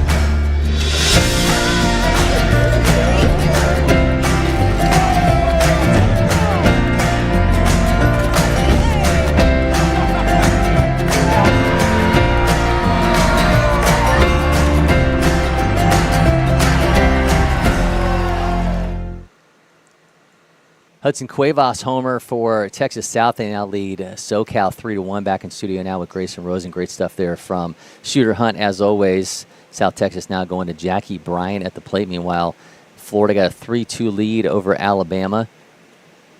Preston Cole at the plate. Alabama got Bryant Hopkins on the mound. Hopkins pitching innings 5 and 6. And then Paul Barnett will have 7 and 8. When you can get Shooter to stand still for a couple minutes, you take advantage of it, by the way. Oh, yeah. You're incredibly lucky. Saw him a lot during workout day, and it's just like everywhere I'd go, he was on the move. Yeah. Well, so here's the thing, too, because not only is he here kind of being like, and he's, as the vice president of scouting, he's the most visible person in the prep baseball sphere in terms of scouting, but all these state directors that they've put these guys here, they want Shooter to see their guys. Yes. So he really can't sit still because he has to bounce around because all these guys literally brought these guys here. One, obviously, to show out in front of all the coaches as you see in the background there, but they're also trying to get that seal of approval from Shooter and get that post from his account to help trump their guys up as well. So always appreciate his time and what's a really busy week for him without question. And he said he had no internet in his hotel for like the last 2 days, so he couldn't respond to any messages. So I'm sure all the college coaches that reached out to him, I wondered if he was just ghosting them. 98.5 off the bat, falls down between first and second. We're still going to have, I hit it, slid twice, slid down in unexpectedly and then takes second. So we got double bases for Rivero on that. Left fielder crashed into the wall, and then almost simultaneously he hit the deck rounding first. Well, we do have Sean Duncan in the on-deck circle, so we'll see whenever Sean pops in. He was waiting when Shooter was on, but then he went around the corner and saw he's on the phone. So it's getting tough for these guys to ever sit still. We'll take what time we can get with them. We do have some players that are expected to stop by, but not sure if that's just going to be a little bit later today. Got 2 guys that are playing in the 4:15 games. As quick as these are moving, may just end up getting them and using them during tomorrow's watch party. But we are sharing the clips of these interviews throughout. And a lot of fun with Cole Cinnamon, who it was today's featured post that we put out from his appearance a couple days ago. Yeah, Cole is a beast. I got the chance to watch his first couple pitches that he threw in their game yesterday. And, I mean, first couple, it's just like everybody's. It was kind of, I think we mentioned it yesterday, where, like, a guy steps up on the mound, and obviously everybody knows that, like, Cole Cinnamon is walking up to the mound because they're there to see him. But when he throws that first pitch, you hear the pop of the glove, and just, like, all the heads turn for a second. And it's just like, oh, okay, so this guy's the real deal. And, like, I think the amazing part about it is that, and this isn't to, like, talk poorly of how Cole pitched, but, like, it wasn't perfect. It wasn't like he stepped out there and threw an immaculate inning. But, like, you know, he hit a batter, and it was 92, like 91, 92. And, like, he just kept showing off these great pitches and whatnot. And maybe it didn't have to go his way in that scenario, but I think it's still what these scouts are looking for. And I think for a guy like Cole Cinnamon and his stature and his ranking, he's going to be just fine. I don't know what just happened right there. Yeah, top ranked player in Virginia. You mentioned with Cole, and one of the things I thought was really interesting was I love to kind of know. Certainly these guys all get to the point where they're like, well, I'm my own player and I'm right on my own path. But everybody had that time period where they were watching baseball and they were like, I want to be that guy, or I want to play. And to have him say, in his age, it's 16 years old, to say, I want to be Cole, I want to be Madison Bumgarner.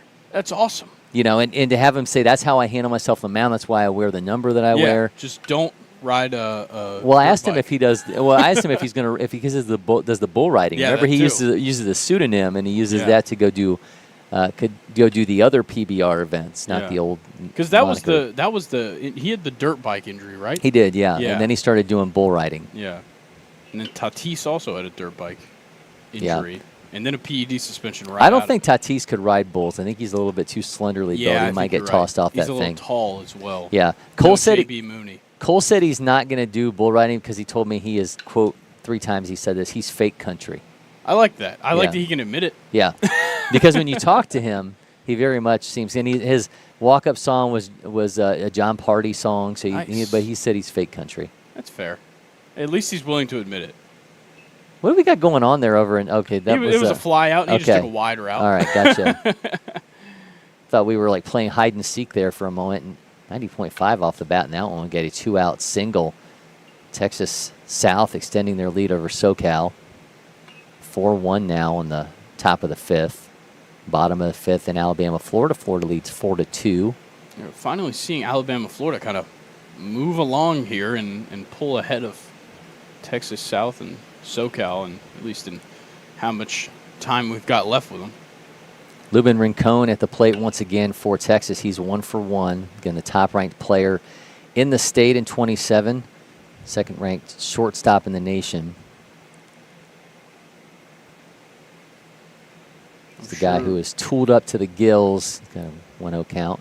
I'm sure when Sean Duncan does join you in the booth here, he's probably going to enjoy the break. Just the chance to. Yeah, this is like he gets to hide. You know, he can actually watch the games. Yeah. I'm sure he'll really enjoy that. All right, I think we got Drake Hoff is actually going to be joining me. So going to have our first in-studio guest. We'll knock a little bit of time out here with Drake Hoff from North Texas. All right, quick break here in studio. We'll be back with our first player guest to this watch party. Hot summer days call for cool adventures in Cartersville, Museum City. Beat the heat indoors with jaw-dropping exhibits at TELUS Science Museum and the Savoy Automobile Museum. Hit the water at Terminus Wake Park, kayak the Etowah River, or head to Lake Allatoona for fishing, boating, and unbeatable lake days. When the sun sets, head downtown for live music, delicious eats, and local flavors. From family fun to date nights, summer memories start here. Plan your trip today at CartersvilleMuseumCity.com.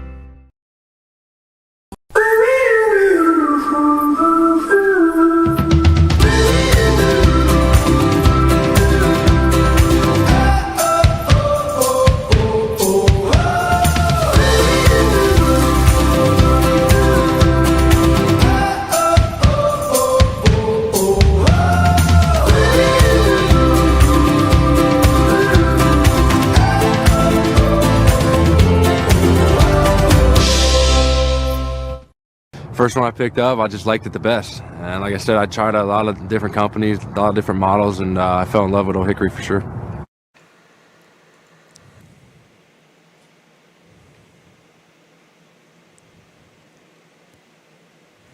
Welcome back to our Future Games watch party. Now joined by Drake Hoff out of North Texas, Liberty Christian.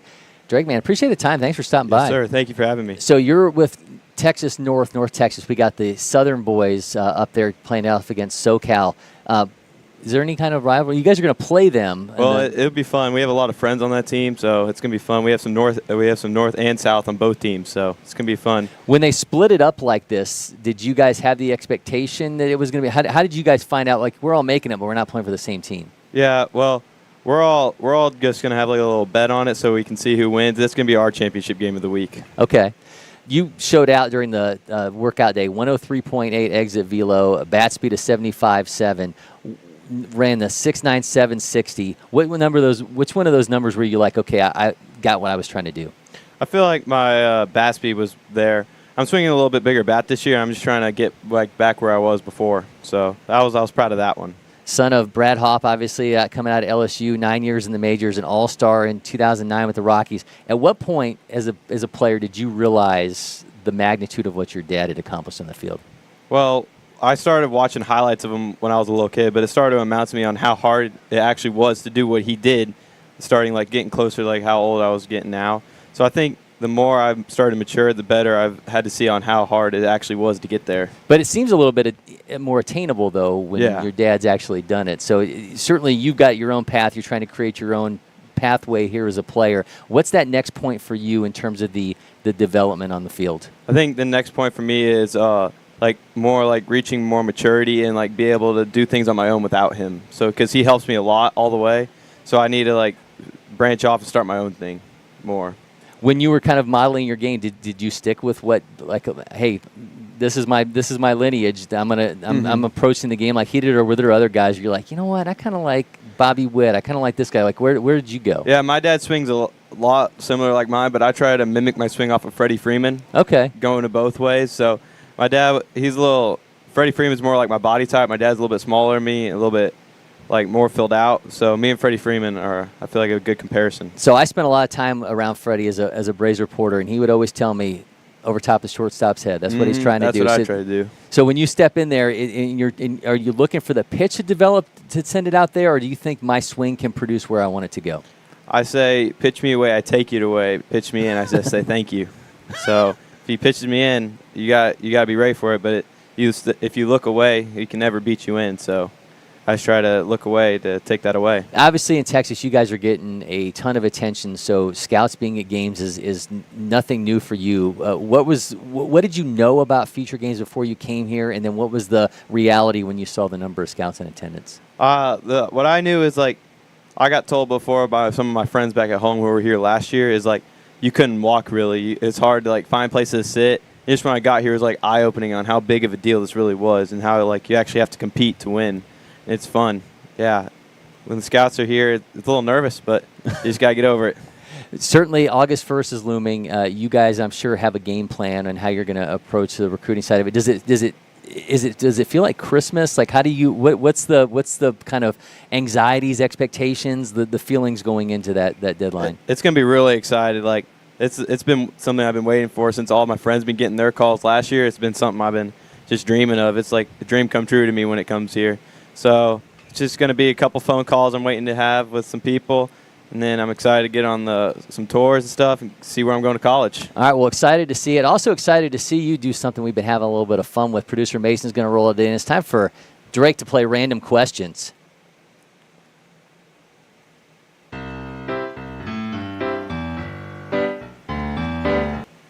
All right, Drake, the way this is going to work is producer Mason is going to give us 3 numbers, random numbers 1 through 100. We have a list of 100 questions. These were created by ChatGPT, so I'm not responsible for these. So he's going to give us the 3 numbers.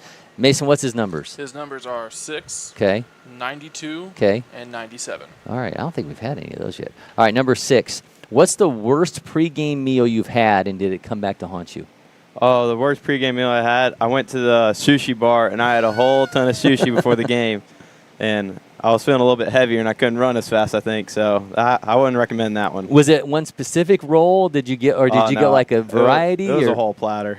What's the go-to? Go-to roll, something like deep fried, like a deep fried roll. That's a good one. Yeah, those are good. Yeah, you can't go wrong with those. All right, number 92. What's your favorite pump-up song? The song that really gets you going. Doesn't have to be not necessarily the walk-up song, but the song that gets you. The song fired that up. gets me going is it's Kids by something. It's a kid's song. MGMT? Yes. Okay, that's a good one. I like that song. You ever seen the video of them when they were in college? And it's like, you can go find it on YouTube. And they were like, they were either at Harvard or Yale. And it was like the very first time they'd ever played it in public. And the one guy's at the computer and the other guy's got the microphone. And they're just like playing it for this random group of people that are out there dancing. Mm-hmm. You ever seen that before? I haven't seen that, but I saw a video like this is like how I got into the song. It was like at a beach and everybody's just chilling out. So it's like a chill song for me. I like to just stay chill. Okay. Just stay calm before a game. All right, last one, number 97. What's your favorite nickname for a teammate? I have my friend Ben Brown. He's actually here too. Yeah. Everybody used to call him Big Ben, but now he since he was big, but everybody's passed him up a little bit in height. So we have a Big Ben on our team, so Little Ben is his name. That's good. Now, so yeah, I like that team. And then Sushi Wilson. Yeah. I've friends with him a little bit, so I like Sushi. Do they have one for you? I mean, you obviously like Sushi because Sushi came back to haunt you in that game. But do they have a nickname for you? My number is 11, so I just get called Sticks. Okay. Yeah. That's good. All right. Good stuff. He is Drake Hoff. Going to see him show out for North Texas across the entirety of the Future Games weekend. Drake, man, thank you so much. Yes, sir. Appreciate Thank it. you for having me. Break time here in studio. We'll be back with more from our Future Games watch party. Oh, good stuff, man. Good job. Sir. Yeah, way to kill it.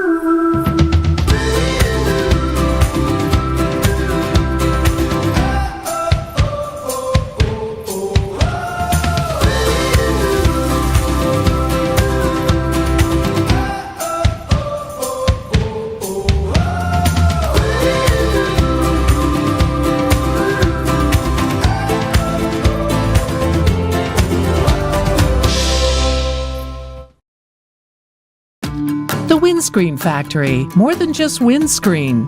We're a full-service sports facility contractor. We manufacture windscreen for sports and construction, do fence repair and installation, and fabricate field netting and batting cages. In addition to manufacturing the products, we also install upon request. We make safety padding for backstops, rails, and walls, as well as full-service print shop with logo, branding, and signage capabilities. Please call us for a quote today. Welcome back. Now joined by the always affable, never ephemeral Sean Duncan, president of Prep Baseball. Sean, man, good to have you in. It's always a feat for me to actually get you to come in here. And you get pulled in so many different directions at an event like this. This is my number one priority. Yeah. Hands down, spending some quality time with you. I love it. Pull that microphone just a little bit closer. Like it's bendy. It's bendy. It's like yeah, there you go. That way we can hear the sultry tones a little bit more.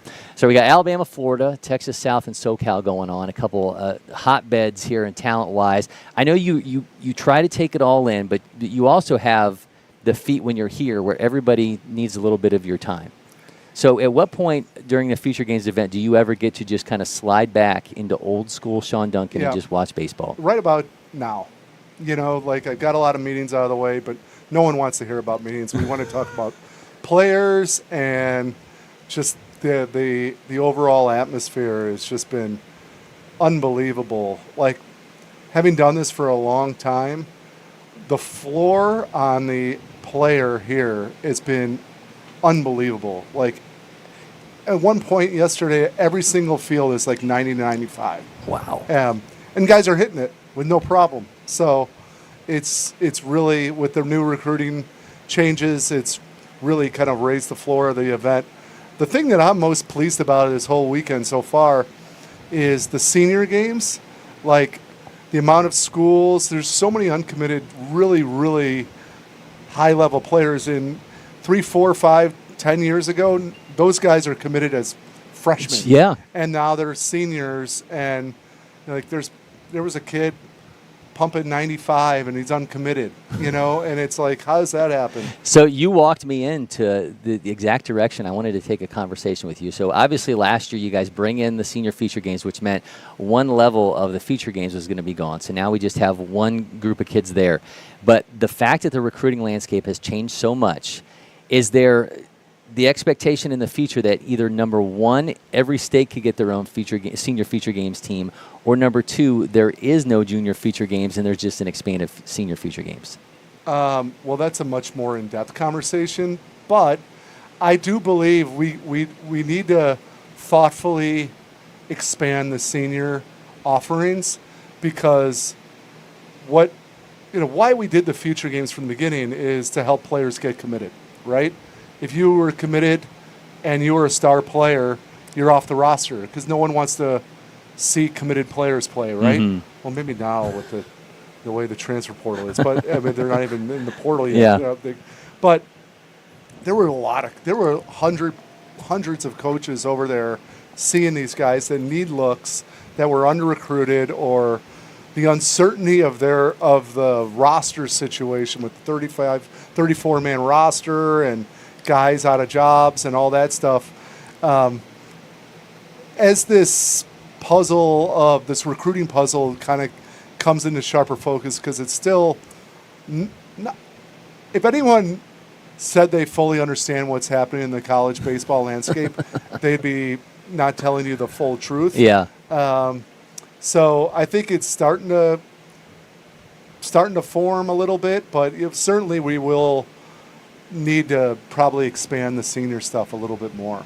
And you probably never thought you'd be put in this position, right? Where it's like, this is the event, this is kind of how we run it, but the landscape has kind of forced you guys in this position where to stay relevant and to be exactly what these coaches need it to be, you have to be flexible. Yeah, and for sure, and having an unbelievable complex like Lake Point certainly helps, where you could be creatively thoughtful with people's time too, because all these coaches have families, they want to get off the road, so you can't make it a 7-day deal, right? So like, how do you bookend the front end, the back end, and have an absolute smorgasbord of recruiting? obviously the star of the game are the 16U guys, right? The seniors are now equally important. And then the juniors, like anybody, there's a lot of guys watching the junior stuff because if you live in the state and that's the state team, you want to have some familiarity with players. So it's good. It's smart. I don't know that these guys want it. Last night, so we got here. We had the late window last night during our broadcast. So we had that primarily that Georgia-Florida game. Didn't get out of here till a little after midnight. And my son said, "Where are you taking me for food?" And I was like, "Well, there's only one place I can take you for food after midnight around here, and that's of course Waffle House." And you go to Waffle House, and there was a bunch of coaches in there. So it's like you don't want these guys. These guys live for this. Yeah, I don't know about that. You don't know about that? No. But the good ones are eating in the Waffle House because that means they stayed to the very end. That's very true. Yeah, don't be the guy that leaves early because you're going to miss something, right? That's the old adage. So, yeah, it's hard to – or a gas station. That's where I usually eat my meals. So after this, we're going to have the Super Sophomore Games a week from now, which is going to be a new event. Tell me how what was the wheels that were in motion that made that possible?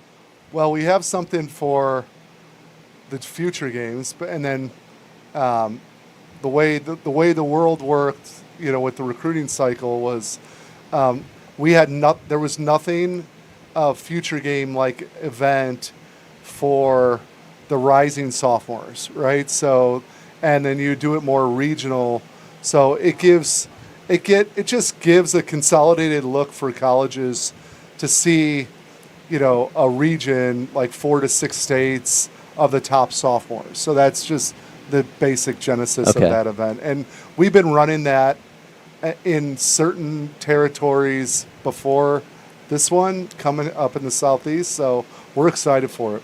We're obviously seeing on the top right there something new where we've got 2 teams for Texas, 2 teams for California, and then Florida and Georgia also combining to have a Southeast team. It was just undeniable there was enough talent, especially with the recruiting landscape for these teams. These states have multiple teams. Yeah, I mean, look, if certain states has their own team, I mean, South Texas has probably 5 times as many players or humans running around South Texas than 3/4 of the country. So it just made sense, and again, it goes back to opportunity for players to have this opportunity to play in front of this many schools. You're just too many awesome players were being left on the cutting room floor in Texas and California. So who has kind of opened your eyes when you've been bouncing around? I had, Shooter and I were talking about Davis Wilson. He said Davis doesn't know it yet, but he's going to get an All-American game invitation here, a guy that was just lighting up the radar gun yesterday for NorCal. Who stood out to you? I mean, everybody. I mean, there's so many guys. I can't even. And that's not sounds like a cop-out answer.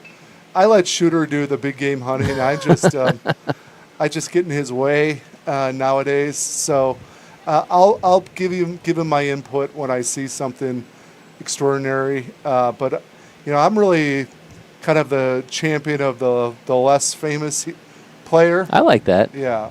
So I like to see. So, I think that's a big thing for the state directors, too, is like you can have your guys who are ranked, but to have that guy that's a little under the radar that comes here and everybody walks away and they're like, who is that? Yeah, like someone who's, it's easy to look at someone that's 6'4", 195 that ran a 6'5" and say, oh, wow, he's really good, right?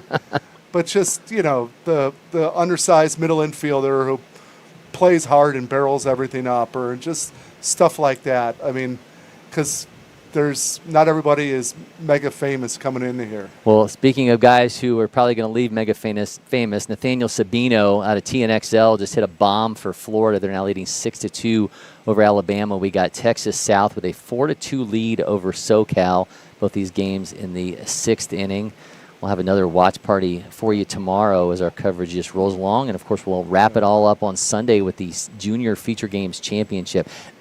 That's a lot of fun. It's undeniable when these kids come together. Everybody wants to kind of feel like they're holding down the fort for their state, but those juniors, to watch them actually play for a title is a blast. Yeah, it really is. And that's, to me, this is why I love the Future Games. Even when you're just playing 3 games in a pod, you're representing your state, right? So you're you have, you could go through the showcase game motions, or you could really compete and really compete because you want to represent.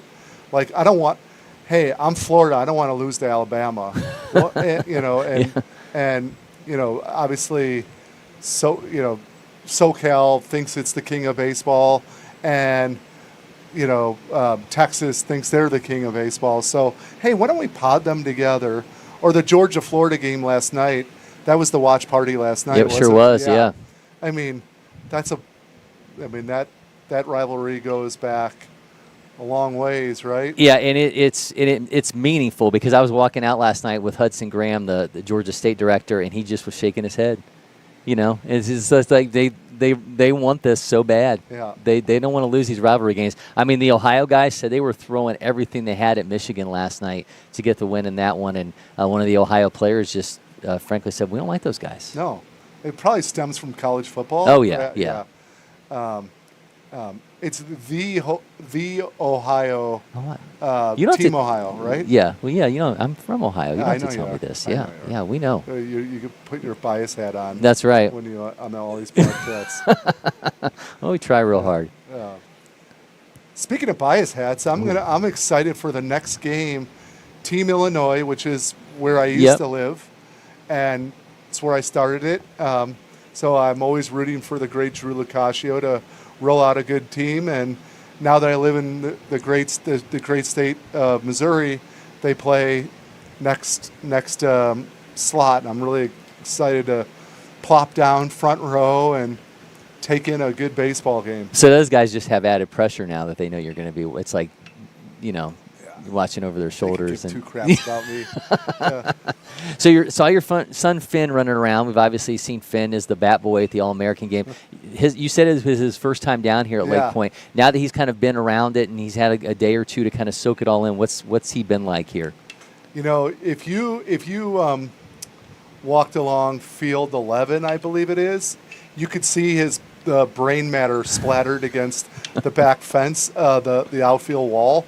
His mind just was blown away just by the sheer, awesomeness of this venue, but also the sheer amount of players and coaches, and just seeing what real baseball is, and what it looks like when he gets older.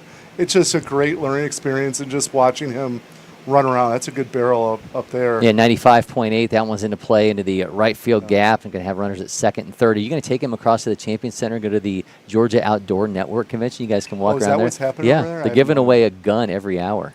Yeah, Mama wouldn't like that. All right. Yeah, he's left. He by 6 o'clock, the heat and just shagging balls wore him out. So I told him he needed to toughen up a little bit. Well, I think they've got like cotton candy and like lemonade and all that kind of fun stuff that they have, like fudge and all the things that they're selling over there too. So. Oh, really? Yeah. Yeah, maybe next year. But I heard that show is pretty interesting. There's a lot going on over there without question. Yeah, well, it must be the amount of people here at Lake Point. I had to park a mile away when I got here. I showed up a little bit later. Yeah, there's a lot of people here. You don't have like a dedicated parking spot? It's like No. They should have cones down, and that's where you. Yeah. No. Well, I'm crestfallen to that. By the way, speaking of crestfallen, when I had Grayson Rosen on earlier, he loves to go through high schools and find out who the famous alumni are of all the schools these kids go to. Yeah. And he was looking up Harvard Westlake, and it said Heather Locklear, and he goes, I don't know who that is. And I said, Dear God, we've reached that point. Yeah, we're old. I said, how do you not know who Heather Locklear is? Yeah. He didn't know. No. That saddens me. But I digress. Yeah, I should get him like one of the old Heather Locklear posters for Christmas this year, and he can have it. And then he'll know who she is. Yeah. It was Lucas Farrer who just lined out for Florida, and they have a 7-2 lead over Alabama as that one's headed on to the top of the 7th inning. There's a lot of famous people out of Harvard Westlake, though. It's like one of the factories. Yeah, it's always crazy to think. I mean, everybody always talks about that pitching rotation that they had back in the day, right, with Lucas Giolito, Flaherty, and Max Fried. But I just don't know how you would have ever rolled out against them and thought you were going to get a win. Yeah.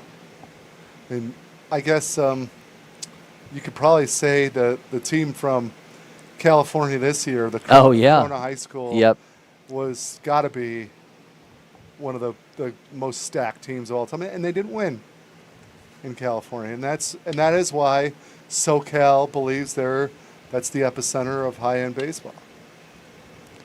Florida, by the way, has a pitcher on the mound whose name I want you to try to pronounce. His first name's Gavin, last name is Ruvvalcaba. Yeah. We're going to go with Ruvalcaba. Yeah. I'm not going to have a Harry Carey moment here. Ruvalcaba spelled backwards. That's right. He's one of the all-time. You ever watch like Harry Carey highlight reels? Oh, yeah. Well, because I did a podcast with Chip for years when we were together at Fox. Oh. So, yeah, I love to pull out stuff about his dad. So it was great. Yeah, and then he's got 2 sons now who are doing their own broadcasting. So it's just it goes on and on and on with that family. Yeah, Gavin on the mound right now out of American Heritage High School. Meanwhile, over in SoCal and Texas South, we've got Brunson versus Hollis. That's barreled 98.7. That one's going to be down into the right field corner, taken off for second base. 1 run across. Going to hold at second. We're going to have him at second and third now. And that lead for Texas South is now 5-2 at the top of the 6th. Make that 6-2. That was a good-looking swing right there. Really compact. Quick to the ball. I've been doing something fun with everybody that comes in here, and I think you're going to be a good sport for this. Producer Mason, are you ready for some random questions? I am ready for some random questions. Let's do it. Oh, this is actually a segment here. You're going to throw something on the board. Yeah, this is our game show. So what's going to happen is he comes back in. So what happens is producer Mason gives me 3 random numbers, 1 through 100, and we had ChatGPT generate questions for us, and they coincide with the list. And those are the questions you get to answer. What are Sean's numbers? Your numbers are 16, 40, and 46. 16, 40, and 46. All right, number 16. If you could add a mascot to your personal life, what would it be? I would say the San Diego chicken, just because, like, I've seen that chicken get away with a lot of bad stuff and not get in trouble. So I'll go with the San Diego chicken. I feel like that's like the biggest thing, right? Because a mascot can get away with so much. Like, you could get away with so many things in life if you were in a mascot costume that you couldn't think with most there things. was, interestingly, I don't know if you saw the news yesterday, but there was like a someone dressed Chuck up E. at Cheese, Chuck E. Cheese. yeah. Okay, Yeah. you saw it. Yeah, credit fraud. Yeah, there you go. So, yeah, that's too bad. I don't want to know what Chucky's credit score is, but apparently it's not good. All right, number 40. Would you rather run wind sprints with clown makeup on or do burpees in a tuxedo? Burpees in a tuxedo. Okay. What if it was like the tuxedo, like, T-shirt? Even better. Even better. All right. Number 46, you can combine baseball with any other sport to make a new sport. What would it be? Oh. Didn't the South Park guys do basketball? Yeah, that was a good one. Yeah. Baseball and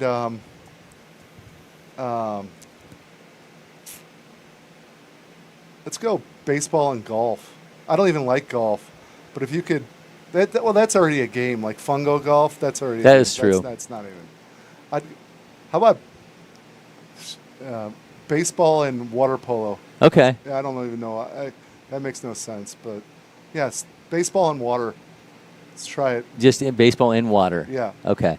Jaden Pearl from Tennessee, by the way, yesterday he drew that one, and he said that he wanted baseball and football to be put together. He said I like that. But I told him if you could like run with a bat in your hand, like stiff arms would have an entirely new connotation. Well, the early '80s baseball was very similar to baseball and football. That's you watch true. some of the way guys used to get taken out at second base and catcher. What else we got? Is that it? Those are your 3. You want more? You want to do another round? I felt a little cheated on that. Okay, all right. Combined sport. Okay, let's give him three more numbers, Mason. Alrighty, your new numbers are 14, 51, and 98. All right, I don't think we've had those ones yet. All right, number 14. If you weren't involved in athletics, what job would you probably be terrible at? Terrible at? Yeah. Oh, boy. What job would you do and you would be like, I can't believe this is my career? I don't want to denigrate any career. I just know that I wouldn't be good at it. It would be like a server of food. Okay. Yeah, I would not be good at it because, there's not a just having to deal with just bad, stupid complaints. Okay. Yeah. All right, number 51. If you had to pick a celebrity that you would warm up before a game with, who would it be? Ooh. I would go Bryce Harper. What if it was not an athlete though, like an actual Well, I mean, I would just do it. I mean, everybody tells me I look just like Brad Pitt, so I would just go with my doppelganger, Brad Pitt. And Wouldn't you want to play catch with Kevin Costner? Because then you feel like you were in Field of Dreams. Yeah. I just want to. People just thought we were separated at birth. So yeah. I'll just go with Brad Pitt. Yeah, you're probably right. Yeah. I can see that. All right, number 98. What's what was the okay? This is good. What was the favorite moment for you in your sporting career? Oh,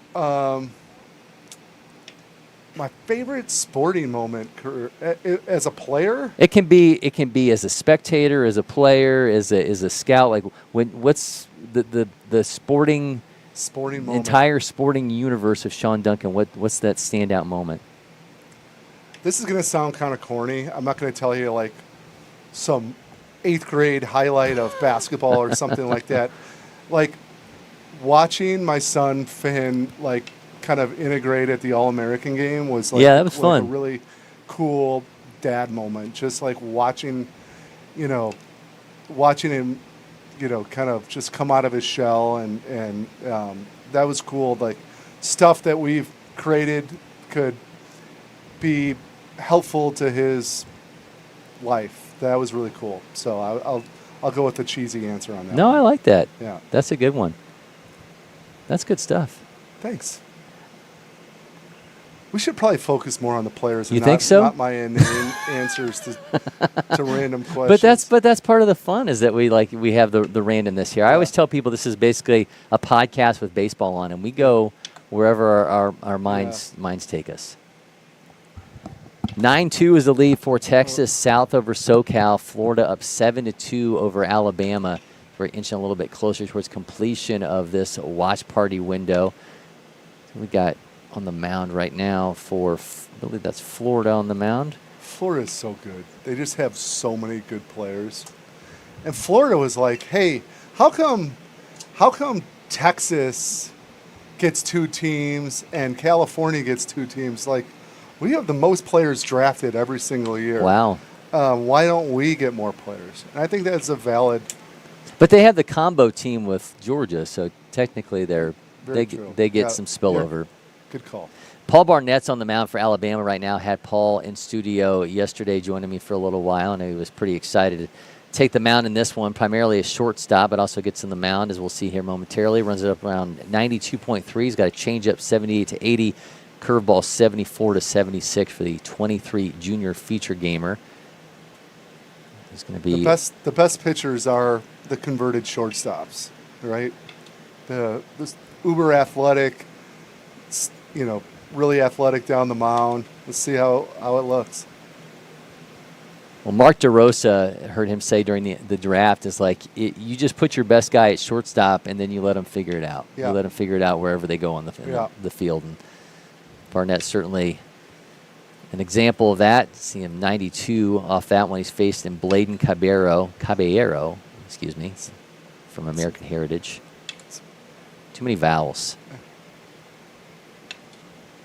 It's pretty easy. Really easy. It's real slow delivery, and then once it's foot strikes, here it comes. Ooh. Slipped. Just give him something to think about. Bladen's got exit velos around 95, bat speed north of 73 miles an hour. See what he can do here in this matchup against Barnett to start off the bottom of the 7th. Florida already leading 7-2.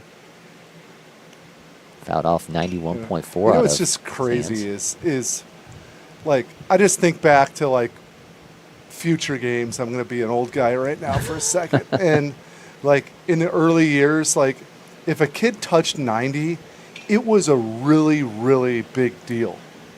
Now, like every single kid that you walk around is 90.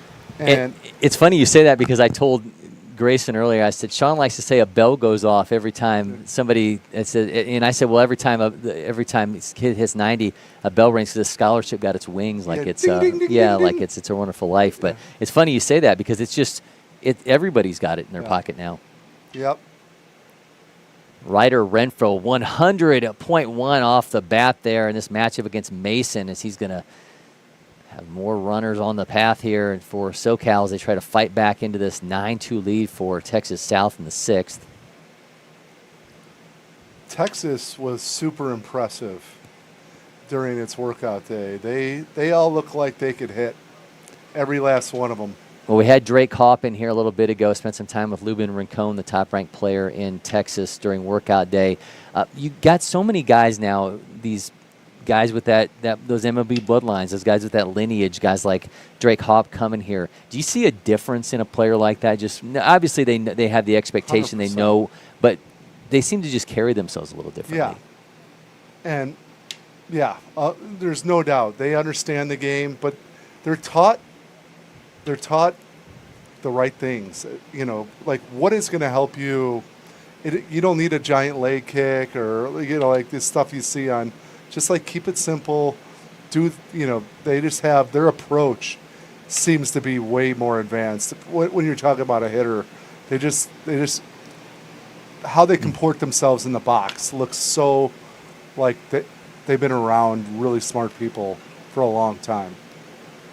Ryder Renfro on the mound right now for South Texas is a name that Shooter Hunt and I were talking about during the feature games trials out of Kingswood, 6th-ranked right-hander in Texas. Got him around 93 with that fastball. He's got 2 outs, a 2-0 count here in the inning. Of course, Texas South leading 9-2 over SoCal.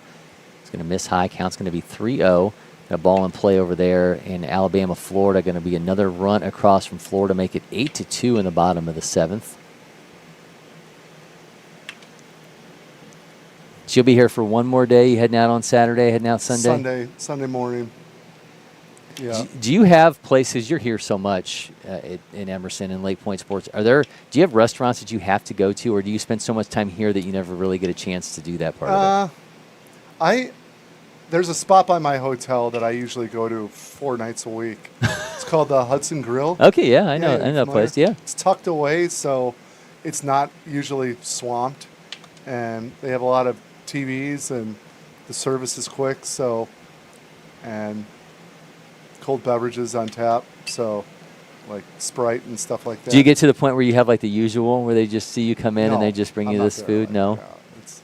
I think so back in the day when I worked in downtown Atlanta, there was a Starbucks in our basement in the building, and when I walked in and they actually like remembered my name and my order, I was like, I got to stop coming in here. Yeah. Oh, yeah. So that's when you know you spent too much money. Exactly. But I did get a chance to take in a Braves game for the first time at Truist. Oh, you'd never been to Truist before? I have not. And so, I went with the Mizuno guys, and was inside the velvet rope a little bit. Nice. It was great. Was able to take my son. It was awesome. Did you guys go to the Mizuno store as well over there in the Battery?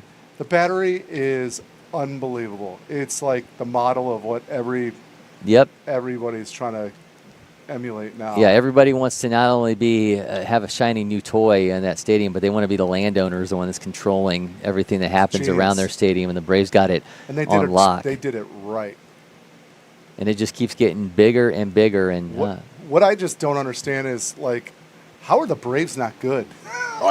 It's just a culmination of everything that could go bad has happened for that team this year. And it's mind-boggling, and that one is roped 93.5 off the bat off of Barnett, and that one's going all the way. Yeah. Did it make it all the way? No, it's just going to be a very loud out, so we're through another half an inning. That one's on its way into the 8th. But it's funny to have these conversations. Like, they're talking about, okay, is Ozzie Albies going to be traded? He's got a $7 million option for next year or a $4 million buyout. We're to the point with this team now where it's like kind of those staples that some of the young Braves fans thought would be the guys they'd watch play the entirety of their career here.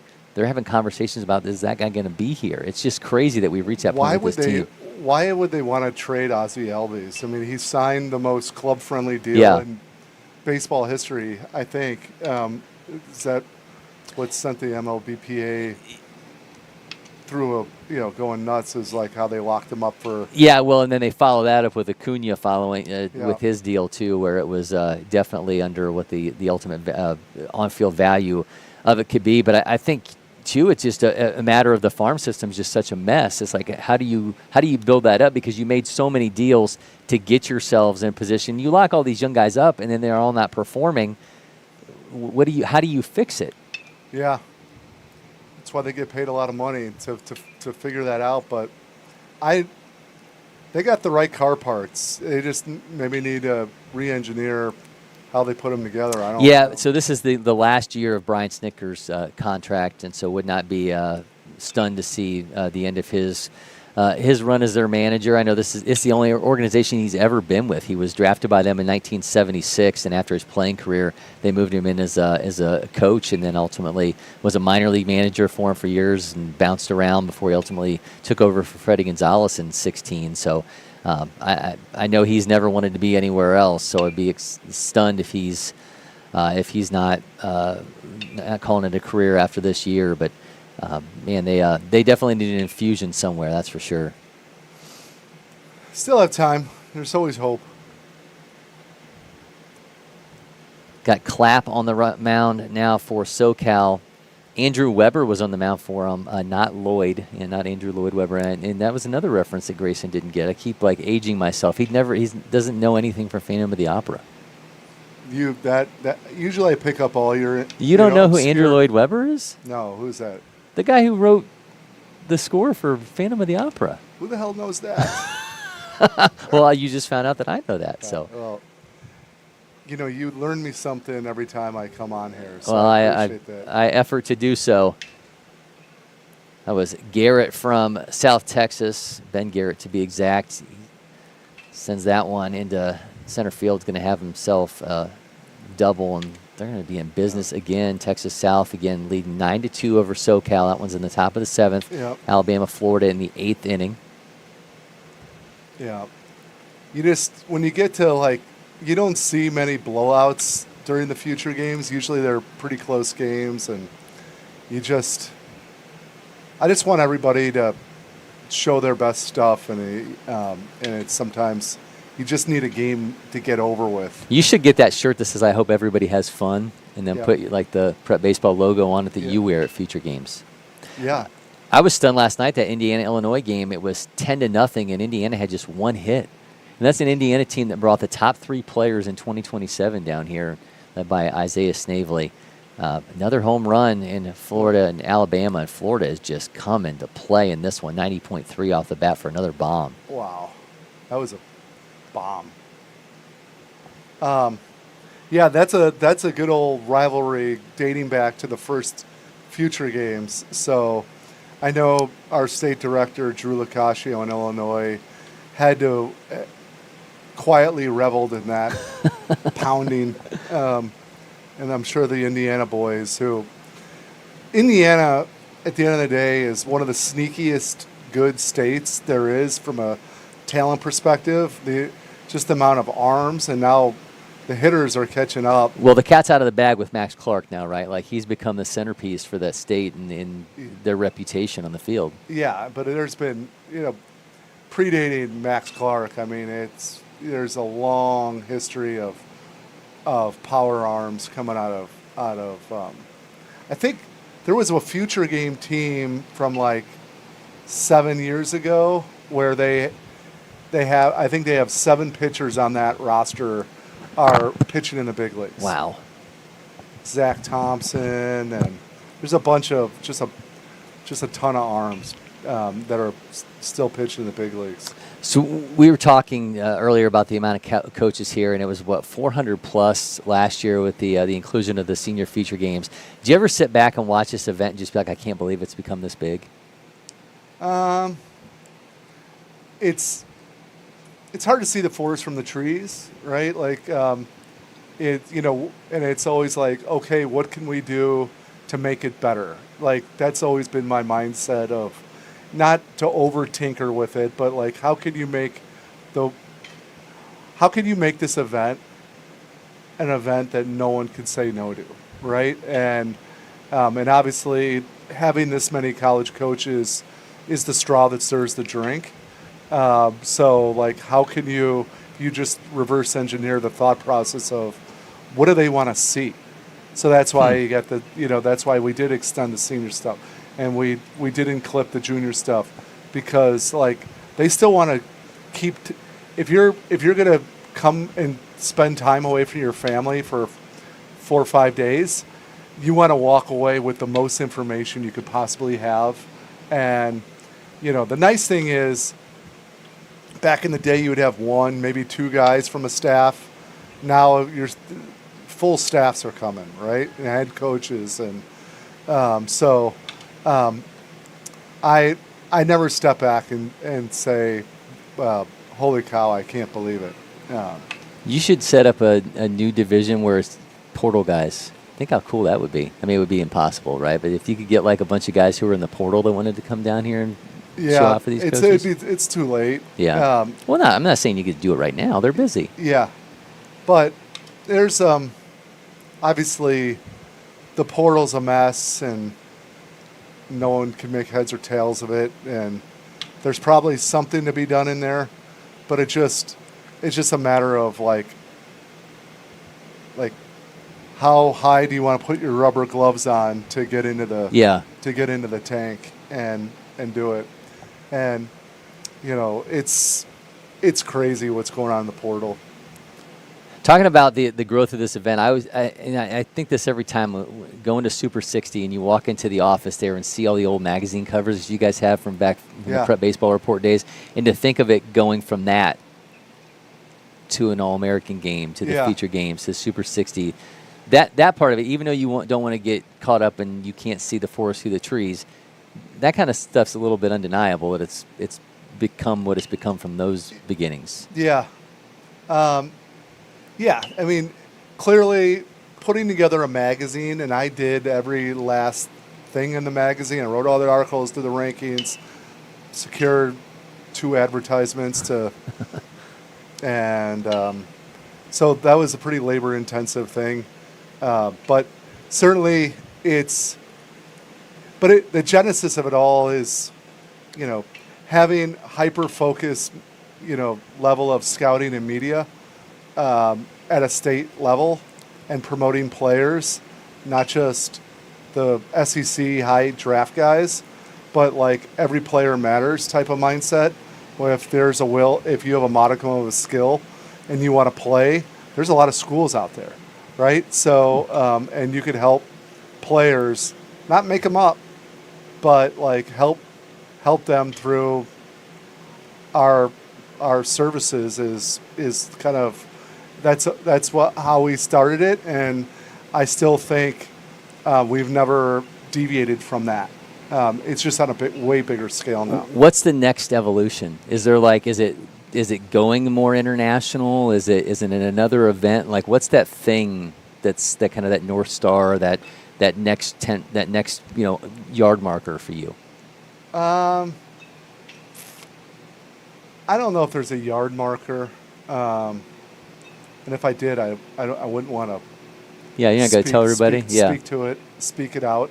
It's more in my head, but no, I just think we could do a much better job in certain things, in-event things that could help promote players with video and data, and marrying the two up and auto-clipping it and disseminating it, and so we've become very tech-enabled with our data ops team,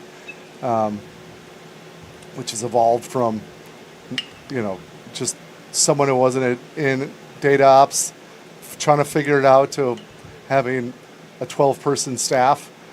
So we're capable of doing some pretty interesting things when we, put our mind to it. So I think that's going to be something that we're going to focus on. The wearable technology that you guys have now that the players, what's the company called that you guys are doing that with? Python. So Mike Salucci, who heads up your social media, was telling me that they have the potential, they think long term, that they could read pop times with that thing. That's insane. Yeah. Yeah, I mean, nothing surprises me anymore with tech and what it could do. This is not anything on Python, but it just, tech in general is 94% accuracy good enough for you? And for some people it's a yes. You just want something ballparked, and other people want it 99.7% accurate, right? You're never going to get 100% accurate, but how do you make it, where is the cutoff on any kind of data capture is suitable to put out in the wild? Is because one of the things that I've always just pounded the table on is if we're going to put stuff out, it needs to be verified and accurate, right? So, and then I think because credibility is king, and if people think you're fudging numbers or doing whatever, no one's going to believe it.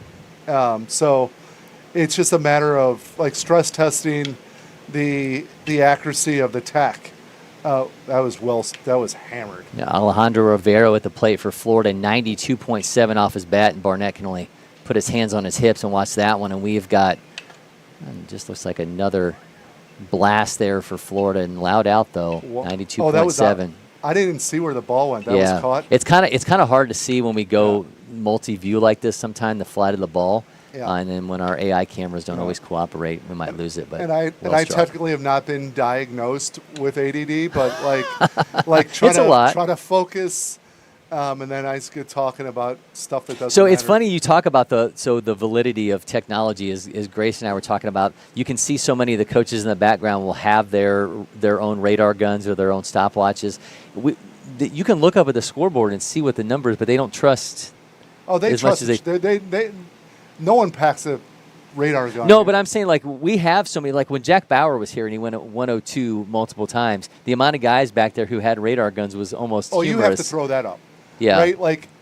You see an outlier number 102 flash on the board. You got to see it. You got to wait, what's going on? Okay. Is the TrackMan Stadium unit having a stroke, or is that real? So yeah.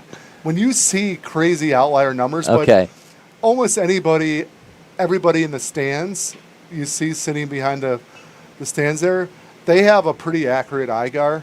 They know they know it's between 86 and 87 on the last 86, 88. If you've been doing it a long time, you probably don't even need a radar. But when you see stuff that is crazy and or with spin rates, right? I remember when 3 or 4 years ago, 5 years ago, I can't remember, but when Jackson Jobe was here for Team Oklahoma, he was a shortstop. He did not want to pitch, and we were just throw one inning. And they were playing Team Texas. That was 21. 21, thank you. So 4 years ago. He was playing Team Texas, and he started the game, and he threw a fastball, and then he ripped off his first breaking ball, and it's 3,300 spin on the breaking ball, slider, and I'm like, okay, so I throw up my stalker, and the next one's 32, and because it wasn't one of these straight down, it was kind of a slight break the first couple he threw. And when you see something like that is just a freakish outlier, you want to verify a run time. When you get a sub 4.2 run time, you're always hey, what did you get there? I think I was fast. You're no, you were on it. Huh. So, and that's why a lot of guys will stand at the 60 and hand time it. I don't know why you'd waste your time when you have laser timers, but. Yeah. Perhaps it's consistency of their time so they could benchmark it against all their other guys they have hand timed against. But it's fun. It's a lot of fun. Seeing the not so famous guys become super famous. I like to tell the story of like, people like to harken back to like the Team Mid-Atlantic 3 or 4 years ago. Yep. James Wood, he wasn't like what James Wood was today, like one of the biggest freakazoids to ever step on a baseball field. And just because there was a lot of swing and miss back in the day, and he's figured it out. But also on that team was Jackson Merrill, who was average looking, left really smooth swing, but certainly not someone that really stuck out in the crowd, right? But good scout. If you pay attention, you'll learn a lot, and so it's a lot of fun. All right, at the plate, I get to see him one more time. This has become my man crush of the future games. Tavis Honeycutt at the plate right now for Florida. This guy, Sean, an absolute monster, 6'4", 281 pounds. Triple-digit exit velos, bat speed of almost 90 miles an hour for this guy at Newberry High School. Wait, what? What was his bat speed? 89.1. Holy. That's crazy. Yeah. That's what I'm saying. Like, this guy, That's crazy. The frame is crazy. And he popped out. Come on, man. You're supposed to do me a solid there. Last time I'm going to see him in action in this one. I don't think. That's insane. Hurt my I feelings. didn't realize he had that. I mean, those are gigantic. I mean, it's a big dude. It's a third baseman, top-ranked third baseman in Florida. That one's over, by the way. Florida 8-4 winners over Alabama, and we're going to get to go single screen now. You're going to feel like you're in IMAX for a second here as producer Mason moves us over, and we just get the single game going, and then we'll pop down on the bottom of the screen here through the magic of television. There we are. Doesn't it feel like you're watching it in IMAX now? It's like a Christopher Nolan film now unfolding. All right, now I us. can really focus on baseball. You're watching Baseball Interstellar now.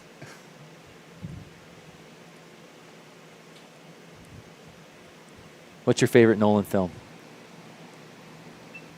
I don't. Did he do Did he do the Batman one? He did. He did all three of those Batman Bale movies. He did Memento. I'm not a giant Batman guy, but the one he did with the Joker. Yeah, Dark Knight. Yeah. Are you a medium Batman guy? No, they're well done. Okay. But I don't. Well, you're not a giant one. You might be a medium, maybe yeah. small to large. Tall. That's what they call it at Starbucks. Yeah. I did this career day, and this kid, we were talking to him about Lake Point, and I said, "Are you a big sports fan?" And he goes, "No." And I asked him, I said, "Are you a medium sports fan?" And he just stared at me. Yeah. Dad, kind of like the same way I just stared exactly. at you. Yeah. All right, hit by pitch. Get on the mound here. Something. I almost would like to, if you get grazed like that, just stay in the box. There, yeah. Especially in this environment. Yeah. Luke Bacon, currently on the mound for SoCal. There's got to be some connection there, right? You can't be from Southern California and be a Bacon and not have some connection. To Kevin? Yeah. The degrees. How many degrees? Oh, how many degrees would it take to get from Luke Bacon to Kevin Bacon? Remember we used to do the 7 degrees of Kevin Bacon? Everybody had some connection. Maybe. I think our social team would be on it if You'd we think saw so. Yeah. Kevin Bacon walk. If he was footloose and fancy free on the mound. Mason Desai at the plate right now for Texas South. It's a good pitch right there. Full shear 27. Guy who runs a 6.7 560 now, running it up to 91 on the mound. Sometimes these numbers, and I know you and I'm sure Finn does too, plays MLB The Show. Sometimes these numbers, I'm like, this is like a made-up player on a game. Just some of the metrics that we're seeing out of these kids. It's crazy. Yeah. I try to make a point of never playing any video games just because I know I watch him play it a little bit, and it's so realistic. It's scary. It's insane. Oh, that was pretty vicious to make it 2-2. To it. Yeah.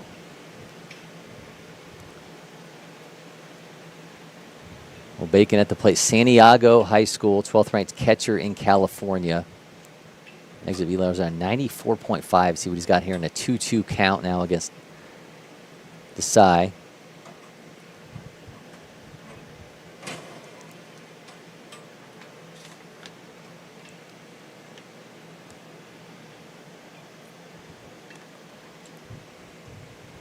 Count is full.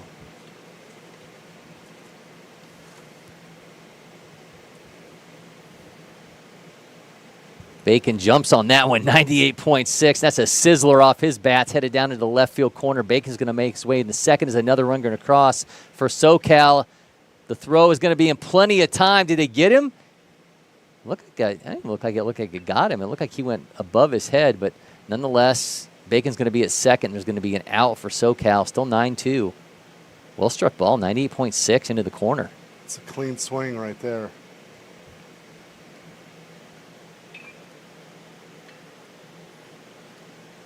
You get so spoiled when you come here. When you get the speed and the spin and the exit velo on the scoreboards, and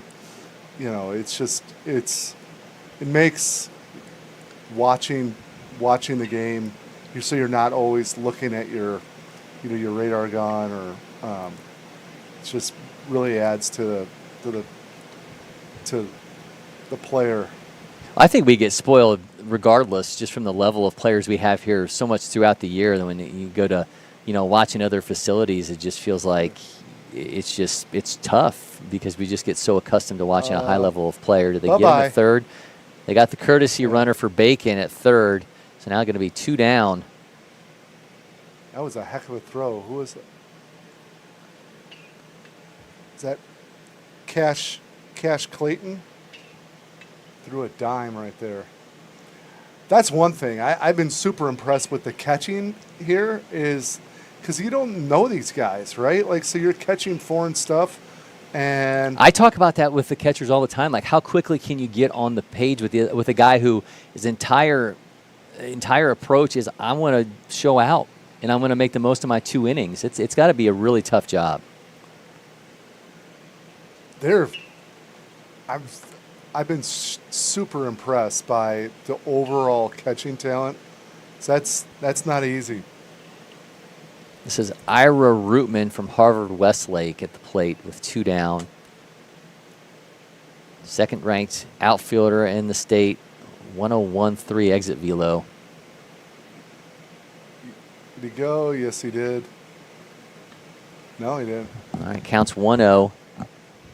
Rootman was a 24 feature gamer. Kind of the realization as I was putting together notes for this event, we're not really going to be able to say 2-time junior feature gamer about guys anymore. Those days are over with. Yeah. Well, Rootman was part of California's entourage a year ago, back for his second feature games. 11th ranked player in the state in 27. Do you like the uniforms this year? I do. I like the fact that you can tell them apart. I'm a pretty simple guy. They don't allow me in the creative process. Kurt doesn't let you crash into those meetings? I wear the same stuff as I wore in high school, so I will happily not be involved in. I have zero idea what's cool, what's not. But Kurt, our vice president of brand, has done an amazing job. Like, when I was thinking about some of these color combinations, I was like, dude, are you sure? And then you just let really good people do their thing, and usually it works out well. So to tell you the reaction you guys got, I asked Caden Dawson, Georgia's #1 player, when he was here in studio with me. I said, what'd you think when you got the uniforms? He goes, the first thing I thought was, okay, what color wristbands do I need? So they were all aboard. Yeah. Carson Richter at the plate right now at a Newbury Park, 17th ranked outfielder in California. Got runner in scoring position, 2 down here in the bottom of the 7th.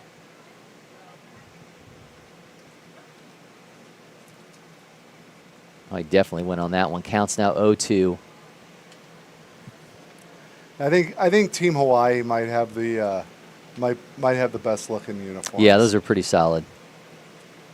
But I will say, and no, not to demean anyone from a year ago, it was hard last year to bounce around fields and try to figure out who you were watching, because it just the fact that everyone's uniforms were the same, they just had the different state on the front of them. But at least a little more color coded, it's able to find your way around now a little easier. We knew that would be the response, the black and white, but we were in that transition of kind of the rebrand, so we just thought we would kind of unveil a different palette when we had our entire act together. So I've heard there's some, and I don't want you to have to give anything away here, but I heard there's some really cool things in store for Miami in the return for the All-American game in terms of the uniforms and a lot of things that are going to go along with it. Yeah. Again, not in that process. They don't but I did recently see it, and they're really cool. And I'm just impressed that a human brain could think of these things. Because that's not how my mind maps usually. The simpler the better, but that's why I'm not in that space at all. We're into our last inning here of Texas South and SoCal and the end of our watch party for the second day of game action from the 2025 feature games. Of course, joined by Prep Baseball president and founder Sean Duncan. Sam Clapp is on the mound right now for SoCal. I'm looking at his name, Sam, and I almost called you Sam instinctively as I'm staring at somebody else's name. That can be your pseudonym, can be Sam Duncan. It's Sam, yeah. Got to change the last name, though. Your pseudonym mean a different last name? Yeah, you can call me whatever you want, and I'll say how I always like to look for names that sound like somebody's like a superhero or an action star. Yeah. We had a guy during the 17U National Championships, he was our player of the game. His name's Max Steel. That's about as cool as it gets. Yeah. Cash Clayton will be on the leadoff spot here for SoCal. Again, they've got a 9-2 lead over Texas South.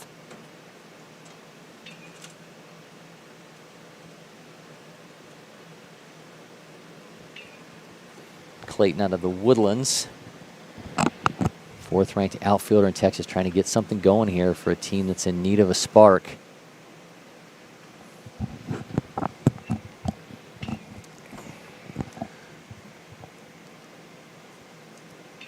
Starts him off breaking ball for ball one. Working a little backwards here. And I think that's, guys are expecting fastball in this environment, right? So you start them off with the secondary stuff. May not be of that mind. Counts now 0-2. So again, headed back to Miami for the second straight year. Milwaukee for the first year of the All-American game. Take me in that decision a little bit on you guys going back to Miami for a second time. Well, they rolled out the red carpet, 1. 2, there's a level of familiarity when you're dealing with like the non-baseball stuff with the the TV and the media stuff. Good pitch. We had some exploratory conversations with some other places. When you're dealing with in-season major league stadiums, there's a heavy consideration on the ground, the field, like the access on the field. Mm-hmm. And as you saw, like we had unfettered. It was awesome. Access all the time on the field. So, 90.2 off the bat of Clayton, and that one is an absolute rocket. I thought that was gone. Yeah, I thought that was gone too. Another very loud out. Yeah. Sure did. He was sitting on the third straight breaking ball. And just missed it, 90.2 off his bat, but it's just going to be out number 1. So, the Marlins open up, give you the red carpet. Also, there's, because you have to, people's travel schedules, so you have to have windows. Like, we wanted our game at this, so what are the availabilities elsewhere? So, we're super grateful that, to the Marlins. They're super gracious and helpful with everything we were doing there. So, for once in your life, you just want to make life a little bit easier on yourself instead of.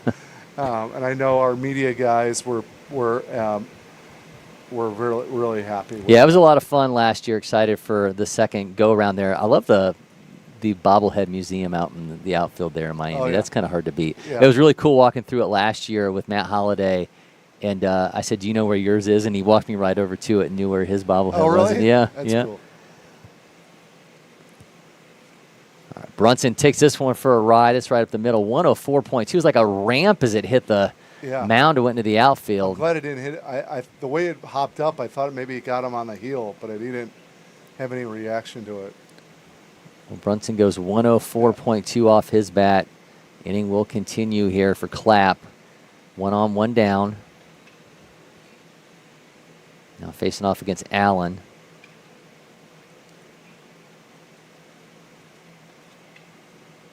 That's that is so old school. Yo, well, look how low he gets. We mentioned this the last time. This is like crazy, like early Albert Pujols. Yeah, or I was thinking like early 80s, like Mike Easler, like gets in there.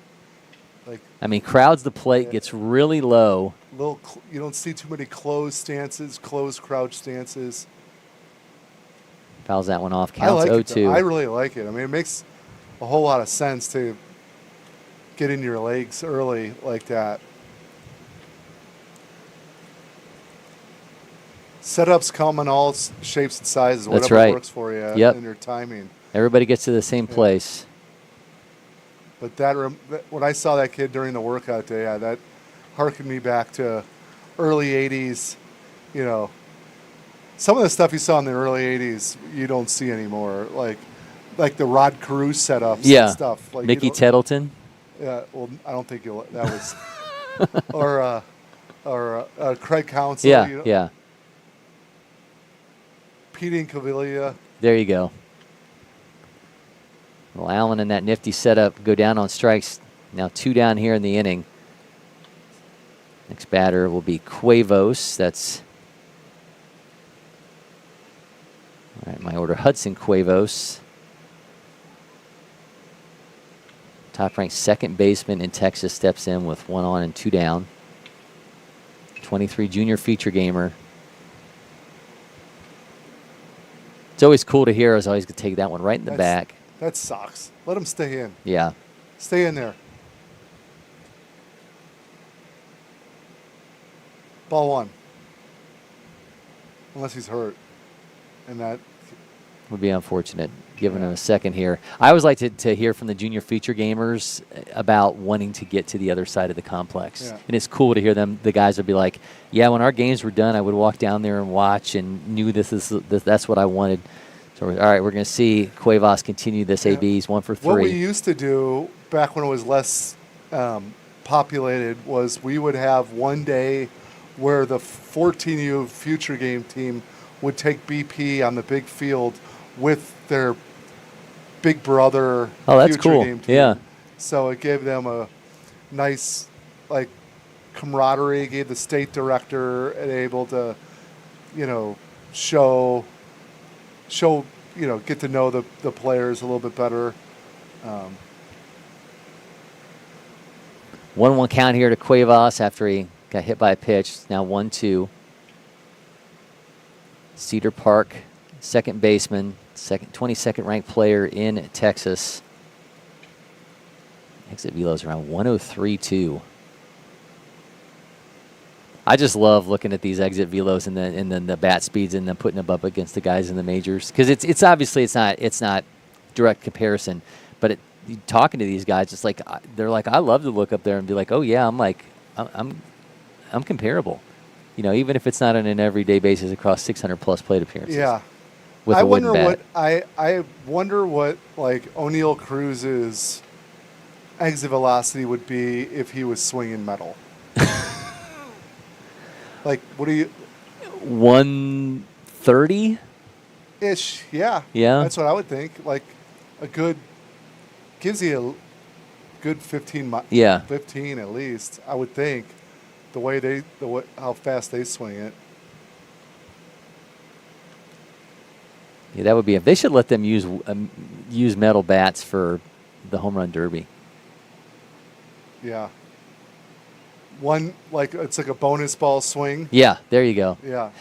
It was really cool. Obviously, the Todd Raleigh thing was really cool to watch, and we've had his dad and brother here at Lake Point Sports. I actually coached against his dad here. In Todd's junior was catching in the game that we were playing him in.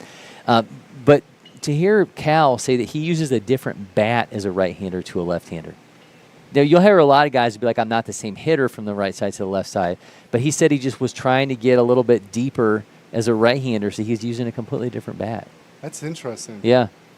Well, with the data science teams now, I mean, that's the whole advent of the torpedo bat, right? Yep. Like, hey, you have 1,000 swings on record.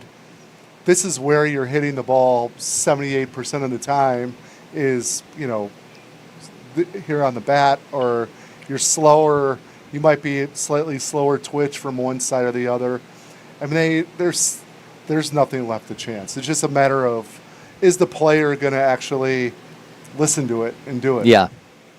I used a submarine bat because that's why every time I swung, it was just everyone went to the deep end. That was bad. Yeah. Yeah. 8th inning here, getting a little bit closer to the end of our watch party for you. Going to be back tomorrow. We're going to have a huge slate for you tomorrow during the last day of action for the future gamers. We'll have Wisconsin and Illinois, Texas North versus Texas South.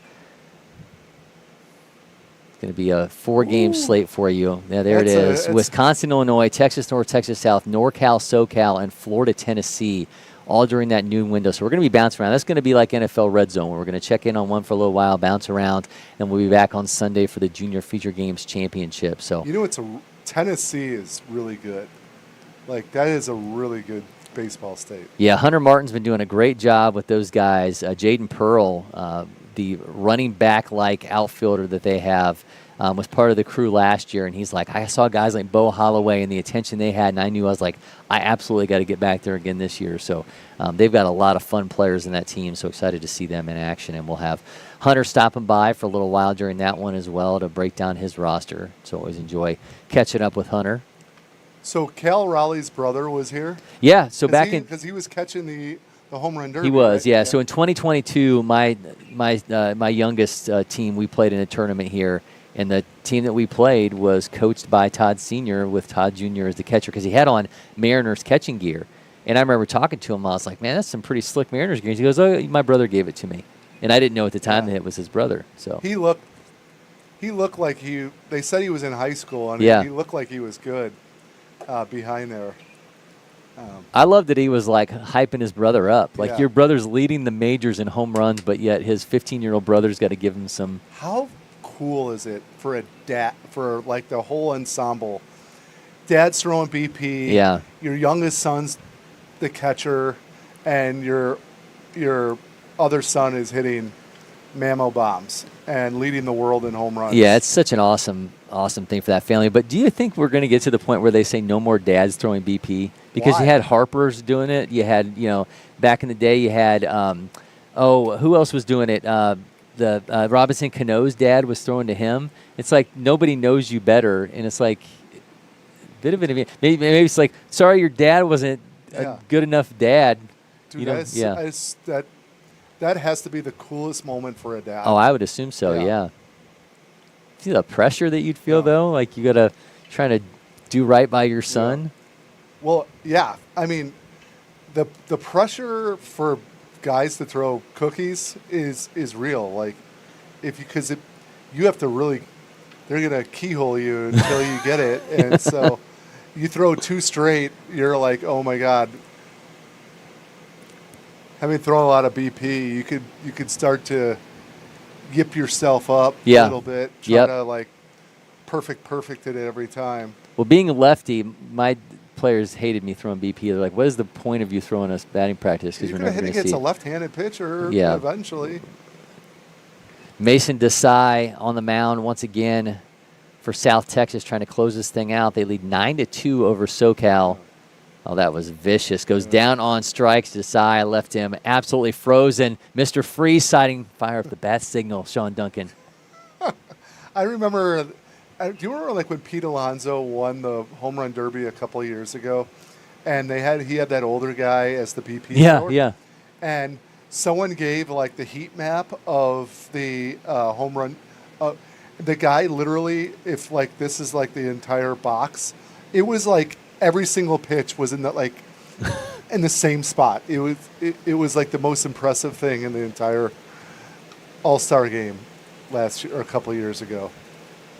I love the swing off, though. That was really cool this year. Remember that I was looking at that Franmy Pena guy that threw to Julio Rodriguez. It was like every single pitch he threw was in the exact same spot, that former catcher, and he was just like, he had that nice little cadence, and it was just like. Yeah.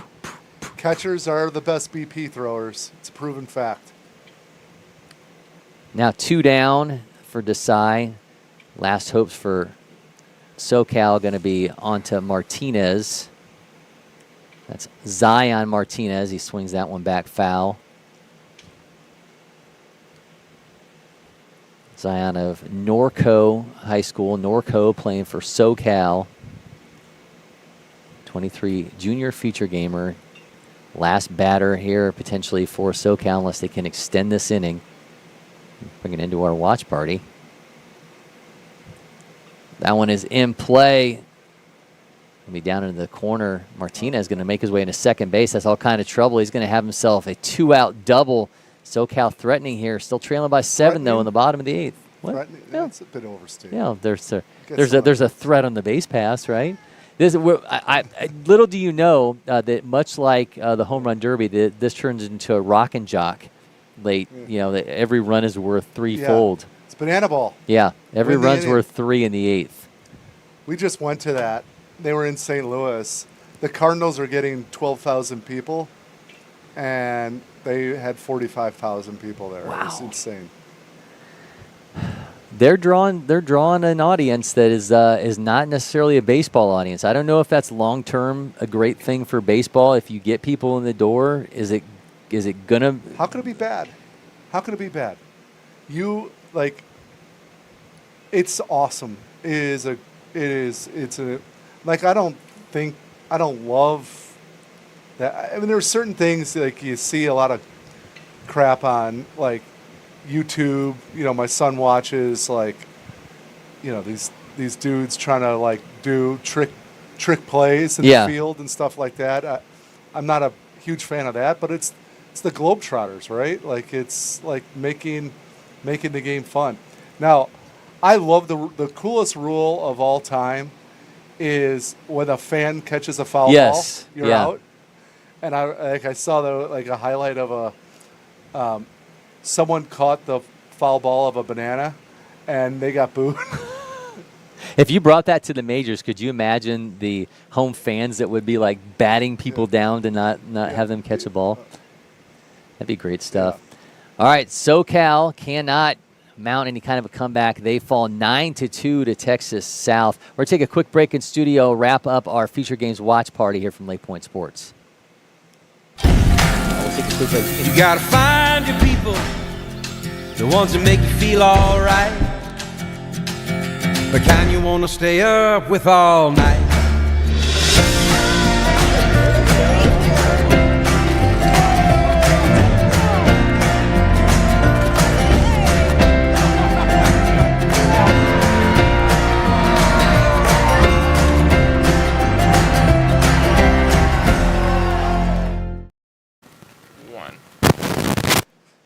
Welcome back. You got to see my facial reaction there off of an ear pop. Now joined once again in studio by Sean Duncan as we bring a close to our Feature Games watch party. Did you have fun?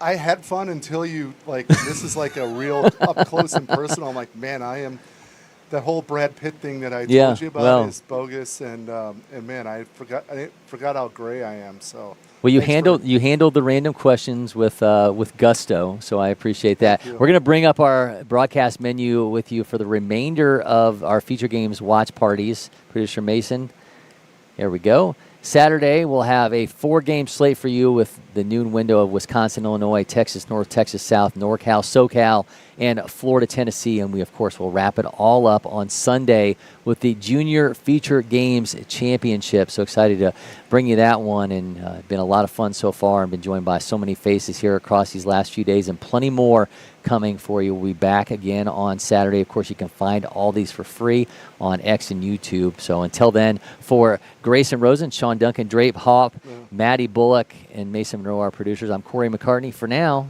for Sean Duncan and myself, we're signing off from Lake Point Sports.